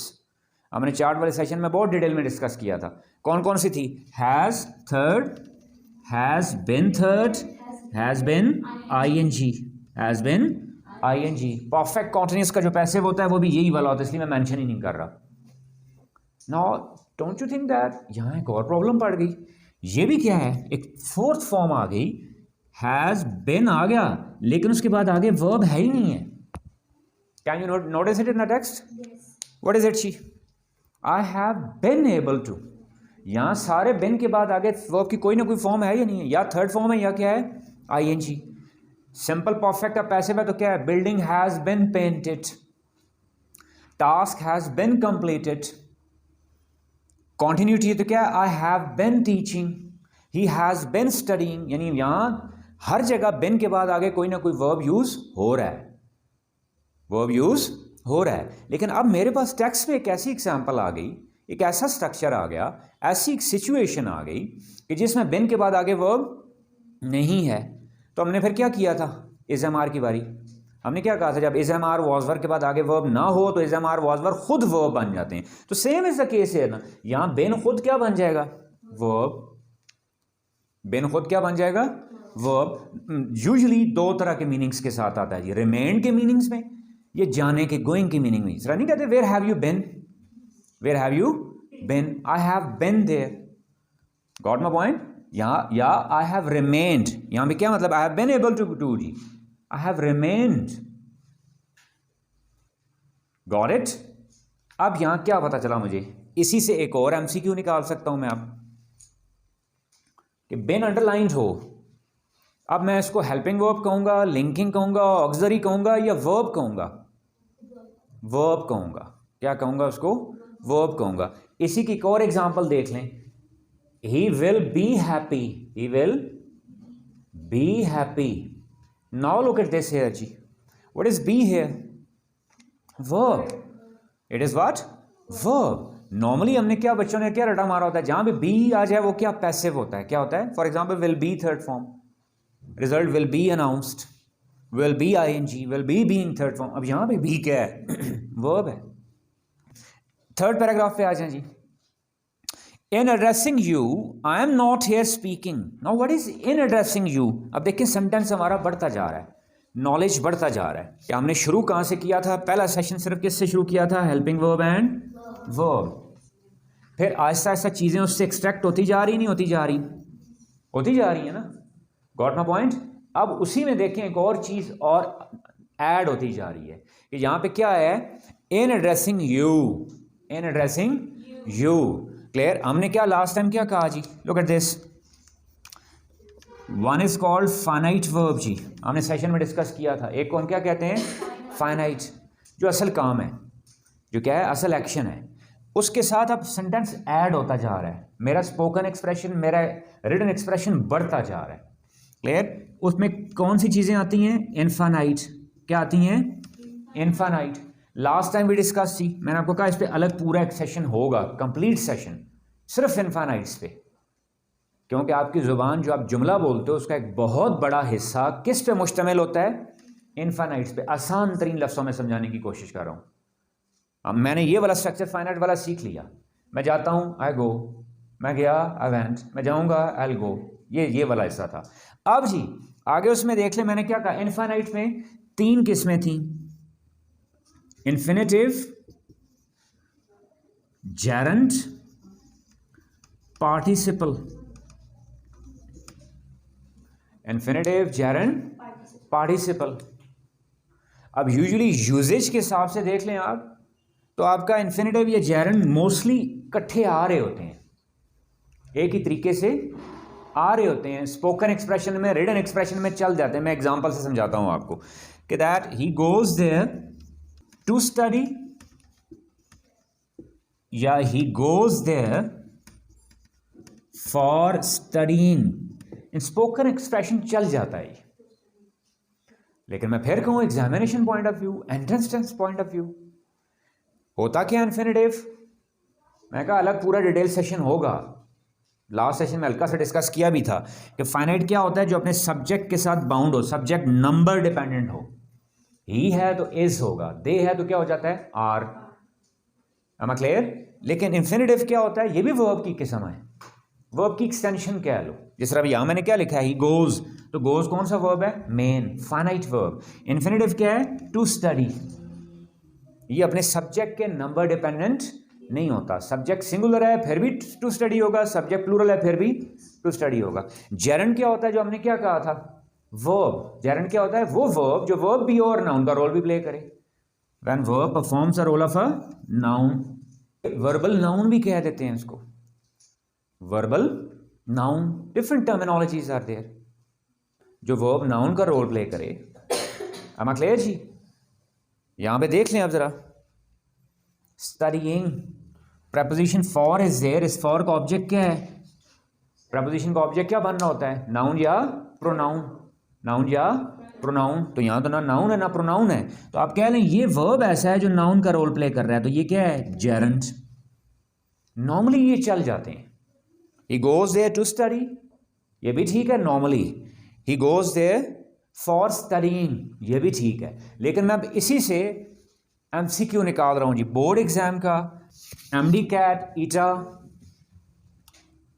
Look at this now जी, when verb is transitive then we use gerund with it जी। एक rule ये है।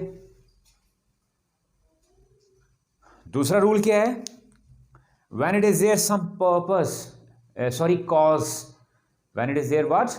सम cause, then we use what जी? Gerund.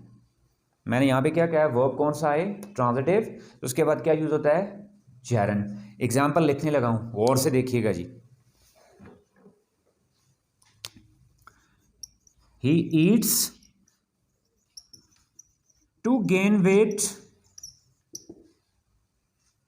या he eats for gaining weight. आपका MCQ आ गए, दोनों में से विच वन इज करेक्ट जी? या मैं अपनी स्पोकन रिटन एक्सप्रेशन को एग्जैक्ट करना चाह रहा हूं के लिए, क्लियर, मीनिंग कौन से देना चाह रहा हूं के लिए। अब वर्ब क्या है? Transitive. How to check it जी? This can have an object. Verb के ऊपर क्वेश्चन रखा करें, क्या वो खाता है, क्या खाता है। अगर इसका जवाब आ सकता है तो उसका मतलब ये ट्रांजिटिव वर्ब है। ये क्या है? Transitive verb. तो ट्रांजिटिव वर्ब के साथ अभी हमने क्या कहा, ऊपर क्या आता है साथ? जेरंड। क्या आता है? जेरंड जी। एम आई क्लियर जी? So which one is correct जी? He eats for gaining weight. अगर एमडी कैट में आपका MCQ आ जाए, दिस वन इज इनकरेक्ट जी। यहां तक बात क्लियर हो गई? वर्ब क्या हो ट्रांजिटिव तो साथ क्या आता है? जेरंड। वर्ब क्या हो इनट्रांजिटिव तो फिर साथ क्या आता है? इन्फिनिटिव जी। दूसरा देखें जी, वर्ब इनट्रांजिटिव हो then we use what? Infinitive.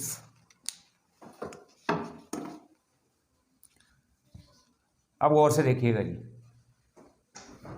या दूसरा क्या? पर्पस आ जाए। क्या आ जाए? पर्पस। अगर आपने पर्पस डिक्लेयर करना है देन यूज इन्फिनिटिव। अगर आपने कॉज डिस्कस करनी है तो देन यूज जेरंड। यही वाली एग्जांपल अब देख लें जी। He goes there to study. Now which one is correct? या he goes there for study, to study. Very good जी। Why goes? पहली बात, पहली कंडीशन चेक कर लें। गोज क्या है? इंट्रांजिटिव है ना। इंट्रांजिटिव के साथ क्या आता है? इन्फिनिटिव।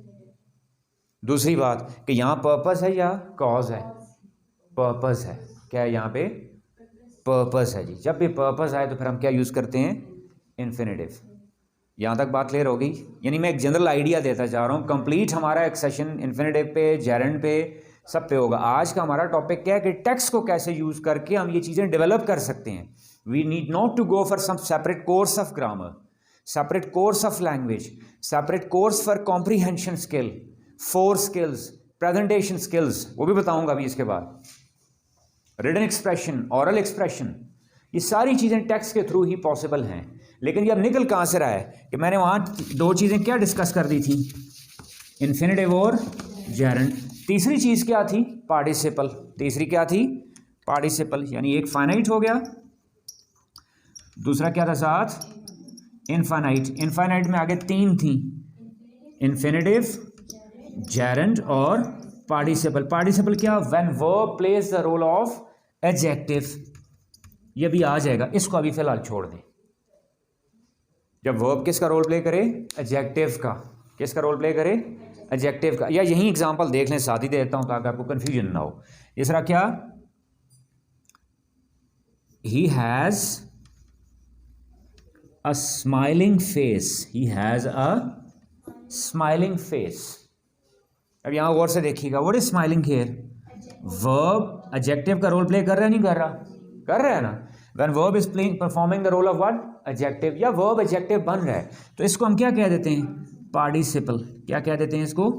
पार्टिसिपल। इसी में दूसरी एग्जांपल देखें जी, smiling is a good habit. A good. अब यहां पे स्माइलिंग क्या है जी?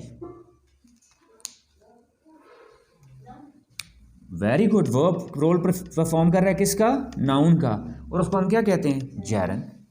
नॉलेज एक्सटेंड करते जा रहे हैं हम। पहले हम हेल्पिंग वर्ब तक रुके हुए थे, अब हम हेल्पिंग वर्ब के अलावा और जो बीच में चीज़ें हैं, यहाँ मैंने कहीं भी नाउन की काइंड, नाउन की डेफिनेशन, पर्पस, कॉज, ये चीज़ें हम डिस्कस कर रहे हैं, नहीं कर रहे? am I clear? अब आए वापस सर अपनी टेक्स्ट की तरफ से, ये निकला कहाँ से point? am I doing it all separately? No।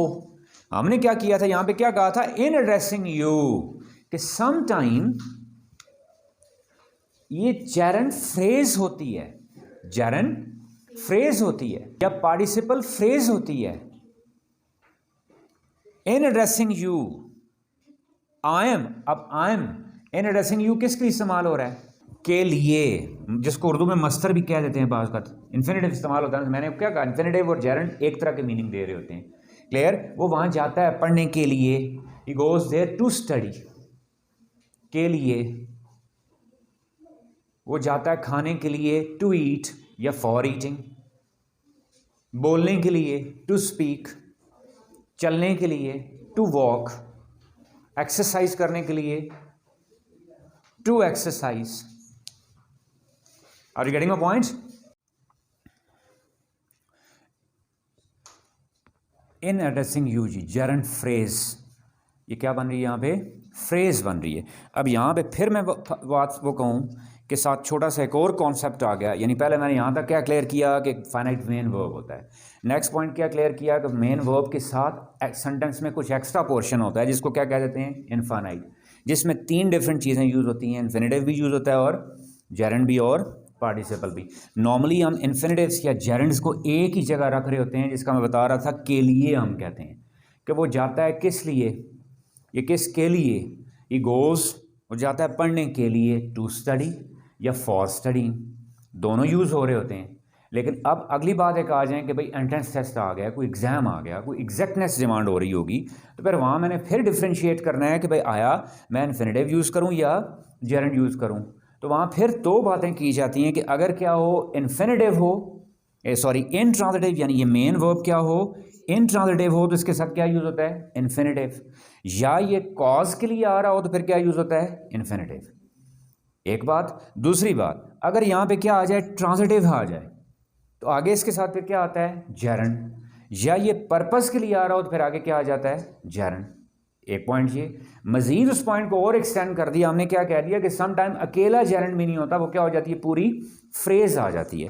Clear? हमने लास्ट सेशन में डिस्कस किया था, हल्की सी डिटेल यहाँ फिर दे दूँ उसको, will go for separate complete session phrases clauses का भी, हर एक का अलग एक पूरा सेशन बनता है। यहाँ सिर्फ क्या है, टेक्स्ट बुक एडेप्टेशन में मैं टेक्स्ट एडेप्ट कर रहा हूँ, कौन कौन सी चीज़ें, आइडिया दे दूँ कि जब मैं कह रहा हूँ सेंटेंस, उसके डिफरेंट पोर्शंस कर लिए मैंने आगे। It can be there the combination of phrases and clauses, मैं कह रहा हूँ, एक फ्रेज एक क्लॉज नहीं कह रहा। बस उसका एक ही सेंटेंस में कई क्लॉजेज होती हैं, एक ही सेंटेंस में कई फ्रेजेस होती हैं। पहले उसमें कैसे डिफरेंशिएट करूंगा? है ये भी ग्रुप ऑफ वर्ड्स है, ये भी क्या है? ग्रुप ऑफ वर्ड्स है। एक से ज़्यादा लफ्ज़ एक जब हो, हमने क्या पढ़ा था? नाउन। अप्लाइड ग्रामर में और सादी ग्रामर में फ़र्क समझा रहा हूँ कि सिंपल ग्रामर क्या है? Noun, pronoun, adjective. लेकिन सम टाइम 4-5 लफ्ज़ मिल के नाउन का रोल प्ले कर रहे होते हैं, 4-5 या ज़्यादा लफ्ज़ मिल के एडजेक्टिव का रोल प्ले कर रहे होते हैं, 4-5 जैसे ज़्यादा लफ्ज़ मिल के एडवर्ब का रोल प्ले कर रहे होते हैं। जब भी एक से ज़्यादा वर्ड्स आ गए तो वो क्या होगी? या फ्रेज होगी या वो क्या होगी? क्लॉज होगी। अब फिर मैं इनमें कैसे डिफ्रेंशिएट करूंगा? क्लियर? क्लॉज क्या होता है? That contains minimum 1 finite verb, जिसमें कम से कम एक फाइनाइट वर्ब आ जाए ग्रुप ऑफ वर्ड्स में, उसको क्या कहते हैं? क्लॉज। क्लियर? सब्जेक्ट प्रेडिकेट वाले अगर मैं मीनिंग भी रखूं तो एक कंफ्यूजन आ जाती है। फॉर एग्जाम्पल मैं किसी को कहूँ गो, ये क्या पूरी क्लॉज है या नहीं है? सवाल उठता है। फिर अगर मैं सब्जेक्ट प्रेडिकेट लेके आऊँ कि सम पीपल डिफाइन इट कि सब्जेक्ट प्रेडिकेट जिसमें वो क्या होती है? क्लॉज होती है। तो फिर गो में सब्जेक्ट क्या होगा? प्रेडिकेट क्या होगा? It includes with in it, उसके अंदर ही शामिल हो रहा होता है। फाइनाइट वर्ब आ गया तो मैं खाली ये गो को भी क्लॉज कह सकता हूँ, एक ही वर्ड है। क्लियर? क्यों? कि बाकी जो सब्जेक्ट प्रेडिकेट का पोर्शन उसके अंदर हिडन होता है, मेंशन नहीं करते। यानी पूरा मैं उसको कहूँ तो क्या बनता है? You may go. Clear? You may leave, you may bring water. Clear? Phrase क्या होती है? जिसमें कोई भी फाइनाइट वर्ब या मेन वर्ब नहीं आ रहा होता। क्लियर? अब इसका रोल है आगे, चाहे क्लॉज है चाहे फ्रेज है, वो कैसे डिफाइन करूंगा? According to its role. अगर ये सेंटेंस में सब्जेक्ट या ऑब्जेक्ट का रोल प्ले करे तो हम क्या कह देते हैं? नाउन फ्रेज या नाउन क्लॉज। अगर ये सेंटेंस में नाउन के एडिशन में कुछ करे तो फिर एडजेक्टिव फ्रेज या एडजेक्टिव क्लॉज। अगर ये वर्ब के लिए कुछ ऐड कर रही हो तो फिर क्या होती है? Adverbial phrase, adverbial clause. यहां जेरेंड का रोल प्ले कर रही थी तो मैंने फिर क्या कह दिया इसको? Gerund phrase. am I clear जी? एडजेक्टिव का रोल प्ले कर रही होती तो फिर क्या कह देता मैं? Adjective phrase. गॉट इट जी? अब आगे देखें, इसी में एग्जांपल एक दे देता हूं आपको, इसी लाइन में आगे देखें। I am not here speaking to you, main structure क्या आ गया? एम स्पीकिंग, मैं बात कर रहा हूं। आई एम नॉट स्पीकिंग, बात नहीं कर रहा। कौन जी? कायदे आजम। एज ए क्या? Head of the state. यानी वो क्या कह रहे हैं? आप बताएं उर्दू में। यानी ये ट्रांसलेट आप कर रहे हैं, मैं तो नहीं कर रहा ना। यानी मेरा काम ट्रांसलेट करना नहीं है, ट्रांसलेट करने का हुनर सिखाना है। वो हुनर क्या है कि हम उस पर क्वेश्चंस रेज करते जा रहे हैं, उसके पार्ट्स को, जिसको पार्सिंग भी कहते हैं टेक्निकली, कि मैं पार्सिंग करता जा रहा हूँ, पार्ट्स में ब्रेक करता जा रहा हूँ, you people are extracting the meaning, साथ कॉम्प्रीहेंशन स्किल डेवलप हो रही है। और रिपीटेडली कह रहा हूँ कॉम्प्रीहेंशन स्किल डेवलप होने का क्या मतलब, ये मुझे कोई क्वेश्चन रटना नहीं पड़ेगा, खुद ब खुद मेरे दिमाग में आ गया कि Quaid-e Azam said that he was talking to them. Suppose मैं एग्जैक्ट लफ्ज स्पीकिंग भूल गया, he was addressing them not as a head, not as a head, बल्कि क्या जी, but as a friend and as one who, आगे देखें, as one who, एक another, फिर एक और बीच में एस्पेक्ट आ गया, who has always held you in affection जी। नेक्स्ट वर्ड देखें आप क्या आ गया, who, पीछे प्रोनाउन क्या यूज हुआ है, one, clear, this is called relative pronoun. क्या कहते हैं इसको, रिलेटिव प्रोनाउन। एक और एस्पेक्ट निकल रहा है बीच में से, मैं हर एक का कह रहा हूं कि जब प्रोनाउंस हम करेंगे पूरा डिटेल अलग टॉपिक है ये, अभी सिर्फ आइडिया दे रहा हूं टेक्स्ट बुक एडेप्टेशन का मतलब क्या होता है, कि मैं पहले अपने एसएलओज का एक लिस्ट बना लूंगा, ये तो बहुत लंबे हो गए ना, मैं बहुत ज़्यादा करवा रहा हूँ, वहाँ एक एक दो होंगे, यह जो SLOs according to text book given है, ये अकॉर्डिंग टू करिकुलम है, ये अकॉर्डिंग टू पॉलिसी है, ये according to my lesson plan है, जिस चीज़ पे मैं फोकस करना चाह रहा हूँ मैं उसको टारगेट, यहाँ तो मैं मल्टीपल कर रहा हूँ just to give an example, clear. Relative pronoun जी, अब रिलेटिव प्रोनाउन होता क्या है, एज अ नेम डिनोट्स जी, कि जो किसी एक सेंटेंस की एक पार्ट, आसान तरीन जुबान में एक पार्ट को दूसरे से जोड़ रहा होता है, क्लियर। पहले इससे एक एग्जांपल दे दूं, ही is the man who was injured, ये वो बंदा है जो क्या हो गया था, जख्मी हो गया था, क्लियर। अब देखें जरा, हु, इससे पहले भी एक सेंटेंस का पोर्शन है या नहीं है, मैं लैंग्वेज इंप्रूव कर रहा हूं, दूसरा पोर्शन भी है या नहीं है, गॉट माय पॉइंट। ये दोनों पोर्शन मैन से रिलेटेड हैं या नहीं है, ये वाला पोर्शन भी किससे रिलेटेड है, मैन से, और इंजर्ड भी कौन हुआ है, वही मैन, लेकिन इन दोनों बातों को आपस में जोड़ कौन रहा है, हु, यानी इसको ट्रांजिशनल डिवाइस का नाम भी दे देते हैं टेक्निकली, क्लियर। यहां यानी ट्रांजिशनल डिवाइस जोड़ने का काम कौन कर रहा है, हु। यहां इस सिचुएशन में ये क्या है, रिलेटिव प्रोनाउन, इस सिचुएशन में क्या है, रिलेटिव प्रोनाउन। लेकिन अगर मैं आपसे रिलेटिव प्रोनाउन की डिटेल से बाद में आऊंगा, मैं रिलेटिव प्रोनाउन का वैसे पूछूं, अब मैं आपसे पूछूं हु आर यू, अब यहां भी हु है, यहां भी हु है, क्या वो भी रिलेटिव प्रोनाउन है, no, clear, that is being asked for use for a question. अब यहां पे ये क्या है, इंट्रोगेटिव प्रोनाउन, कौन सा प्रोनाउन है, interrogative pronoun, is that clear जी, गेटिंग माय पॉइंट। कहने का मकसद रोल उसका डिफाइन करेगा ना, वो क्या है। अब सिर्फ रिलेटिव प्रोनाउन ले रहा हूं मैं, उस डिटेल में नहीं जा रहा, सिर्फ हल्का सा एक कॉन्सेप्ट दे रहा हूं। अप्लाइड ग्रामर क्या होती है, मैंने ग्रामर में क्या रटा मार लिया, हु क्या है जी, इंट्रोगेटिव प्रोनाउन है, यहां आगे क्या आ गया, ये रिलेटिव प्रोनाउन है। या मैं और कोई नाउन प्रोनाउन की किस्में याद करता रहूं, वो किस्में ऐसी नहीं थी कि भाई वो ग्रामर की किस्में बनाई गई थी तब लैंग्वेज बनी, नहीं, लैंग्वेज में जहां जिस डिफरेंट रोल के साथ वो इस्तेमाल हुई वही उसका नाम रख दिया गया। यहां ये रिलेशन जोड़ने का रोल प्ले कर रहा है तो उसका नाम क्या रख दिया गया, रिलेटिव प्रोनाउन। यहां क्वेश्चन पूछने के लिए इस्तेमाल हो रहा है तो क्या कह दिया, इंट्रोगेटिव प्रोनाउन। अब अप्लाइड ग्रामर क्या है कि तो यूजेज डिफरेंट है, वो यूजेज डिफरेंट में देखें कौन कौन से एस्पेक्ट्स आ सकते हैं। When I talk about relative pronoun, relative pronoun में 4 पॉइंट्स ध्यान में रखिएगा जी। वन इज जी, it must be correct, relative pronoun खुद ठीक हो। अब होते कौन कौन से हैं, generally who, which, that use होते हैं।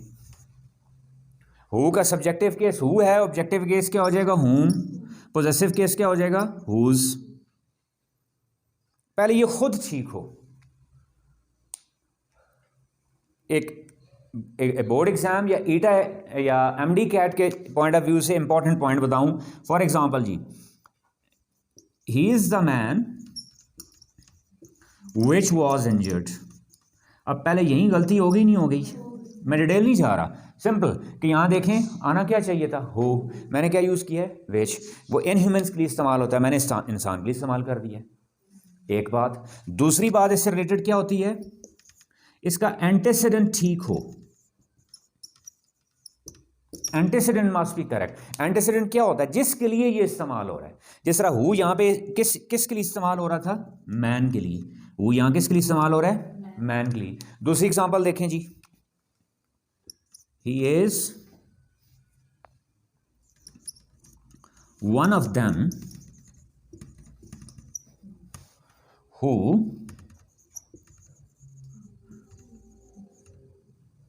Work hard. Now look at this जी, यहां पे अब हु का एंटीसीडेंट कौन है जी? Them. This is wrong, he is one of those. Correct क्या होगा? He is one of those.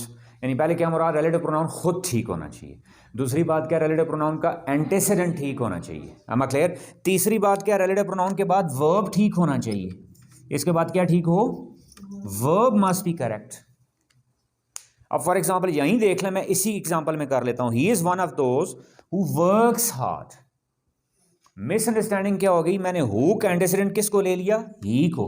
हालांकि हु का एंटीसीडेंट ही नहीं है, बल्कि क्या है? दोज है। तो दोज प्लूरल है ना, तो प्लूरल के साथ वर्क्स नहीं आएगा, बल्कि क्या आएगा? वर्क आएगा। क्या आएगा? वर्क आएगा। क्लियर जी? यानी रिलेटिव प्रोनाउन खुद ठीक हो, रिलेटिव प्रोनाउन का एंटीसीडेंट ठीक हो, रिलेटिव प्रोनाउन के बाद समटाइम वर्ब में प्रॉब्लम हो जाती है, वो ठीक हो। चौथा देखिएगा जी, इट्स प्लेसमेंट। रिलेटिव प्रोनाउन की क्या ठीक होनी चाहिए? प्लेस ठीक होनी चाहिए। एग्जाम्पल देखिए, मैं एक लिखता हूं, I need a teacher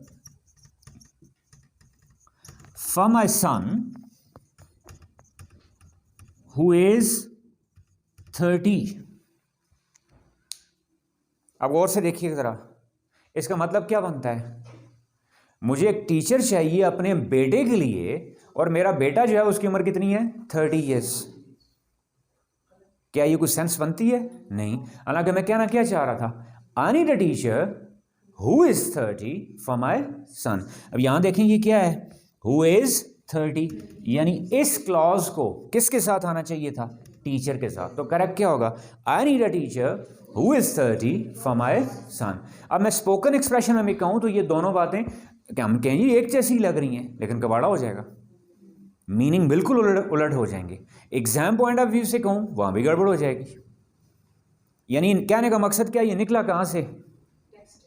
text में से।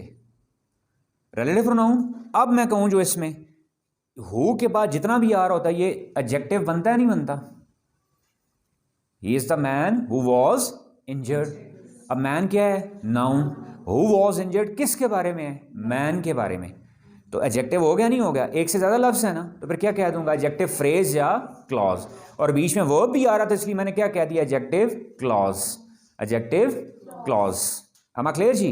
अब MD CAT point of view से फिर कहूं, एक और एमसीक्यू बीच में बन जाता है कि वो अगर इतने पोर्शन कोई अंडरलाइन कर दें कि हु वॉज इंजर्ड, और आपसे पूछें ये क्या है? ये नाउन फ्रेज है, नाउन क्लॉज है, एडजेक्टिव फ्रेज है, एडजेक्टिव क्लॉज है, तो क्या करेक्ट ऑप्शन होगा? Adjective clause. Is a clear जी? यानी एक ही लाइन के अंदर हमारे एमसीक्यूज भी निकल रहे हैं 4-5 किस्म के। क्लियर? 4-5 किस्म के लैंग्वेज डेवलपमेंट लिए स्ट्रक्चर भी निकल रहे हैं, और जब मैं इसको ऐसे खंगाल के पढ़ रहा हूं तो automatically when I am speaking I will go for correct expression, when I am writing I will go for what जी? Correct expression. कि I need a teacher for my son who is 30 के बजाय फिर मैं बोलने में भी सही क्या बोलूंगा? I need a teacher for my son, I need a teacher who is 30 for my son. Am I clear जी? यानी बोलना भी ठीक हो गया, लिखना भी ठीक हो गया, और उसके कॉम्प्रीहेंशन भी क्लियर होगी। आगे देखें जी जरा, इसी में आया नीचे जी, second last line, our government is our own government जी, of the people, responsible to the people of the state, and working for the good of the state जी। अब पहले इसमें से वर्ब निकालेंगे इस सेंटेंस में, है क्या? आवर गवर्नमेंट इज के बाद आगे कोई वर्ब आया? मैंने मीनिंग मुझे नहीं आता है, मैं अब कैसे निकालूंगा? इज मीन्स है। इज मीन्स कौन है? Our government. क्या है? Our own government. पहली बात। अब देखें पॉइंट्स, अब मैं एग्जामिनेशन पॉइंट ऑफ व्यू से जो समझाना चाह रहा हूं, तो क्वेश्चन आ जाता है कि that according to Quaid-e Azam what sort of government do we have. एक बच्चा अपनी तरफ से अच्छे आइडियाज लेके के आता है, कोई मार्क्स नहीं मिलेंगे। क्यों? उसने टेक्स्ट कॉम्प्रीहेंड क्लियर नहीं की हुई, and they are checking your comprehension skill. Clear? अब वो फिंगर टिप्स पे रख लेता है। नंबर 1 जी, our government is our own. Number 2 जी, of the people. Number 3 जी, responsible to people. Clear? And number 4 working for the good of the state. ये 4 पॉइंट्स मेरे पर साथ रिपीट करें जी. It is our own. अब देखिए मैंने दोबारा मोड़ के लिखना है, मैं कायदे के एग्जैक्ट वर्ड मुझे ज़रूरी नहीं है कि मैं एग्जैक्ट वो कॉपी करूँ. ठीक है, मेरी इंग्लिश कमज़ोर है, मैं सीखने वाला हूँ, I am a learner. Clear? उनकी बहुत अच्छी थी, मैं ज़रूरी नहीं वही लफ्ज़ का. अब अच्छे जब नोट से प्रिपेयर करते हैं कुछ और करते हैं, एग्जैक्ट वो रटा मार रहे होते हैं उस चीज़ को. You can make it simple जी. अकॉर्डिंग टू कायदे आज़म जी, our government is number 1 our own. Number 2 जी, it is of the people. Number 3, it is responsible to the people. Number 4, it is working for the good of people. जिसने ये वाली सारे points लिख दिए उसको full marks मिलेंगे. जो मेरे साथ डिबेट होती है ना जी, मार्क्स भी आने हैं. एक बात. दूसरी बात, इसमें कोई गलती की गुंजाइश अब रह गई है नहीं, क्योंकि पढ़ते वक्त मैंने समझ लिया इसमें वर्ब कौन सा यूज़ हो रहा है, इज़. एक ही है. एक बात. दूसरी बात यहाँ चेक करें हम जरा जी. अब मैं आपसे पूछूँ वर्किंग. अगला एक रूल आता है कि जब कभी भी किसी सेंटेंस में प्रोनाउन या हेल्पिंग वर्ब दोबारा उसको हम रिपीट नहीं करते, we don't repeat. For example जी, he was going there and he was calling.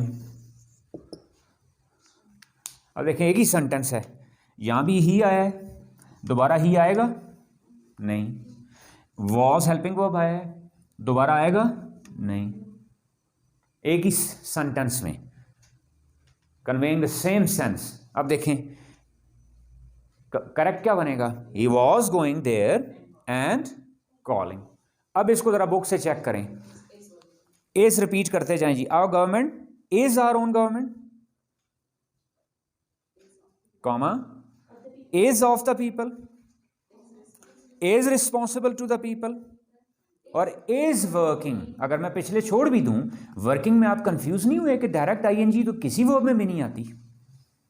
किसी वर्ब में आईएनजी आता है जी विदाउट हेल्पिंग वर्ब नहीं. या पीछे क्या लगाना पड़ता है, इज एम आर, या क्या लगाना पड़ता है, वॉज वर, या क्या लगाना पड़ता है, विल शैल बी, या क्या लगाना पड़ता है, हैज हैव बीन. उनमें से कुछ लगा हुआ था नहीं. तो आपने मुझसे किसी ने सवाल नहीं पूछा कि ये यहाँ पे क्या वर्किंग क्यों आ गया. तो क्या होगा जी, is working. am I clear? Otherwise मैं कंफ्यूज हो जाऊंगा कि वर्किंग यहाँ की जेरेंट तो नहीं है. अभी हमने पढ़ा था ईएनजी फॉर्म जेरेंट भी होती है नहीं होती. अभी हमने पढ़ा था ईएनजी फॉर्म पार्टिसिपल भी होती है नहीं होती. तो क्या ये पार्टिसिपल है? फिर अगर इसको मैं फिर एमसीक्यू कहूँ एमडी कैट का, अगर ये वर्किंग अंडरलाइन है, नीचे ऑप्शन है जेरेंट, पार्टिसिपल, मेन वर्ब, तो यहां फिर ये वर्किंग क्या है, मेन वर्ब. कैसे? इज था, दोबारा रिपीट नहीं हुआ जी. आगे आए जी, तरह पेज 3 पे देखे जरा 13 लाइन जी. Thus hardly had the new state come into being जी. Can you all see? I am repeating.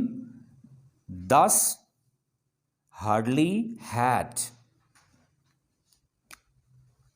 Hardly had. जो पिछला हमने वीडियो की थी जिसमें हमने important structures in English language part 3, उसमें ये डिटेल में डिस्कस किया हुआ, वहां देख सकते हैं. अभी सिर्फ एक आइडिया देना चाह रहा हूं. अब ये देखें, hardly had the new state, had the new state. अब मेरा क्वेश्चन आपसे ये है कि जी टेक्स्ट में देखें, इसके एंड पे कहीं क्वेश्चन मार्क है? नहीं है. जब क्वेश्चन मार्क नहीं है तो फिर हैड को सब्जेक्ट से पहले क्यों लगाया है? एक और स्ट्रक्चर मिल गया मुझे. हमने लास्ट सेशन में, जिसमें हमने इंपॉर्टेंट स्ट्रक्चर्स पार्ट 3 में हमने डिस्कस किया था कि कुछ ऐसी लैंग्वेज में स्ट्रक्चर्स हैं जहां पे स्ट्रेस देने के लिए हेल्पिंग वर्ब को कहां ले आते हैं, बिल्कुल स्टार्ट में. यानी वो क्वेश्चन पूछने के लिए नहीं होता. अब एक इसको अंडरलाइन करके नंबर 1 में पूछूं जी, is it interrogative? No. This is what जी, simple declarative. This is what, declarative. लेकिन स्ट्रेस के लिए आया है, टू एम्फसाइज. और यही कहा था कि अगर सब्जेक्ट आप शुरू में ले आए, सब्जेक्ट को कहाँ पे ले आए, शुरू में ले आए, फिर वो भी ठीक है। फिर वो क्या होगा, द स्टेट हैड हार्डली, अब क्या बनेगा, द स्टेट हैड हार्डली, हमने क्या कहा था, हार्डली, स्केर्सली, नो सूनर। अगर इनको बिल्कुल स्टार्ट में रखें तो इनके बाद क्वेश्चन फॉर्मेट होता है, अगर इनको स्टार्ट में ना रखें फिर क्वेश्चन फॉर्मेट नहीं होता। अब यहां पे क्या है, हार्डली हैड द, बमुश्किल जूं ही स्टेट बनी, स्केर्सली, नो सूनर, जब भी आ जाएं स्टार्ट में तो उनके बाद क्या होगा, क्वेश्चन फॉर्मेट। और अगर इनसे पहले सब्जेक्ट ले आए तो फिर क्वेश्चन फॉर्मेट नहीं होगा, मीनिंग सेम होंगे। अब आप कहेंगे स्टार्ट में क्यों ले आते हैं, स्ट्रेस देने के लिए। नाउ लुक एट मी जी, stress is here basically to actually focus on expression. अब अगला बंदा है वो मेरी बात से कैसे अंदाजा करेगा कि मैं इस पे स्ट्रेस दे रहा हूं, इस बात को बहुत ज्यादा अहमियत दे रहा हूं, through my structure, through my structure. इसमें ग्रामर का कोई रूल नहीं है, ये स्ट्रक्चर है। इसी तरह एक और नीचे आए जी, देखें जरा 8th लाइन जी, from the very beginning, not only has Pakistan survived, not only, हमने फिर उसी में देखें जो पिछला हमने सेशन किया था उसी को रेफर कर रहा हूं कि important structures in English language part 3, उसी में हमने एक और पढ़ा था, क्या था, नॉट ओनली बट ऑल्सो। अगर एनएमडी कैट एमसीक्यू है, कुछ और है, या रिटन स्पोकन एक्सप्रेशन है, मैं सिर्फ बट चूज कर देता हूं, ऑल्सो नहीं लगाता, फिर भी गलत है। Not only does he work hard but also study pledge well, ना सिर्फ वो काम बहुत मेहनत से करता है बल्कि खेलता भी अच्छा है। अब ये फिर देखें, क्या ये क्वेश्चन है, नहीं, लेकिन फॉर्मेट कौन सा यूज किया गया है, क्वेश्चन का, किसके लिए, स्ट्रेस देने के लिए। जो हमने लास्ट सेशन में स्ट्रक्चर डिस्कस किए थे, इसमें आ रहे नहीं आ रहे, do we need to study them separately, these are purely language structures based upon what, situation. जो मैं पॉइंट स्टैब्लिश करना चाह रहा था कि ग्रामर के थ्रू लैंग्वेज डेवलप ना करें, लैंग्वेज के थ्रू क्या डेवलप करें, स्ट्रक्चर्स। अब ये लैंग्वेज के थ्रू से क्या मुराद, मेरे पास लैंग्वेज सैंपल क्या है, टेक्स्ट। अब इसको जरा टेक्स्ट बुक से हट के मैं जनरलाइज टेक्स्ट कर रहा हूं, वो नॉवल की टेक्स्ट भी हो सकती है, वो न्यूज़पेपर की टेक्स्ट भी हो सकती है, वो किसी मैगजीन की भी हो सकती है, कोई आर्टिकल भी हो सकता है। गेटिंग माय पॉइंट जी, that we are inferring out of it जी। इसी में अगले पेज पे देखें, page number 4, only thus will you be an asset. Same pattern है, कायदे हम जिस बात पे भी स्ट्रेस दे रहे हैं आपने देखा होगा, पहले हार्डली वाला था तो उसमें भी क्या यूज किया, hardly had the state. Not only but also वाला किया, फिर भी क्या किया, not only has Pakistan survived, not only Pakistan has survived नहीं कहा, क्या कहा, not only has Pakistan survived, to stress. अगला देखिए आप क्या, only thus will you be an asset, सिर्फ इस सूरत में आप एक क्या होंगे, एसेट होंगे। Are you all getting my point जी। कहने का मकसद कि that whether we talk about meaning, इसी में मौजूद है, vocabulary available here, structures available here, exam point of view available here. This is called जी the true text book adaptation regarding language development. यहाँ मैंने स्पेसिफिकली किसकी बात की है, लैंग्वेज की बात की है, क्लियर। और लैंग्वेज में भी कौन सी, इंग्लिश लैंग्वेज। अब इसी को कहें जी text book adaptation. Science point of view से क्या होगा कि that simply you pick up the real task there and raise questions. जब वो इसी तरह क्वेश्चंस के साथ हों तो ऑटोमेटिकली इंफॉर्मेशन निकल आती। That was all for the day ji.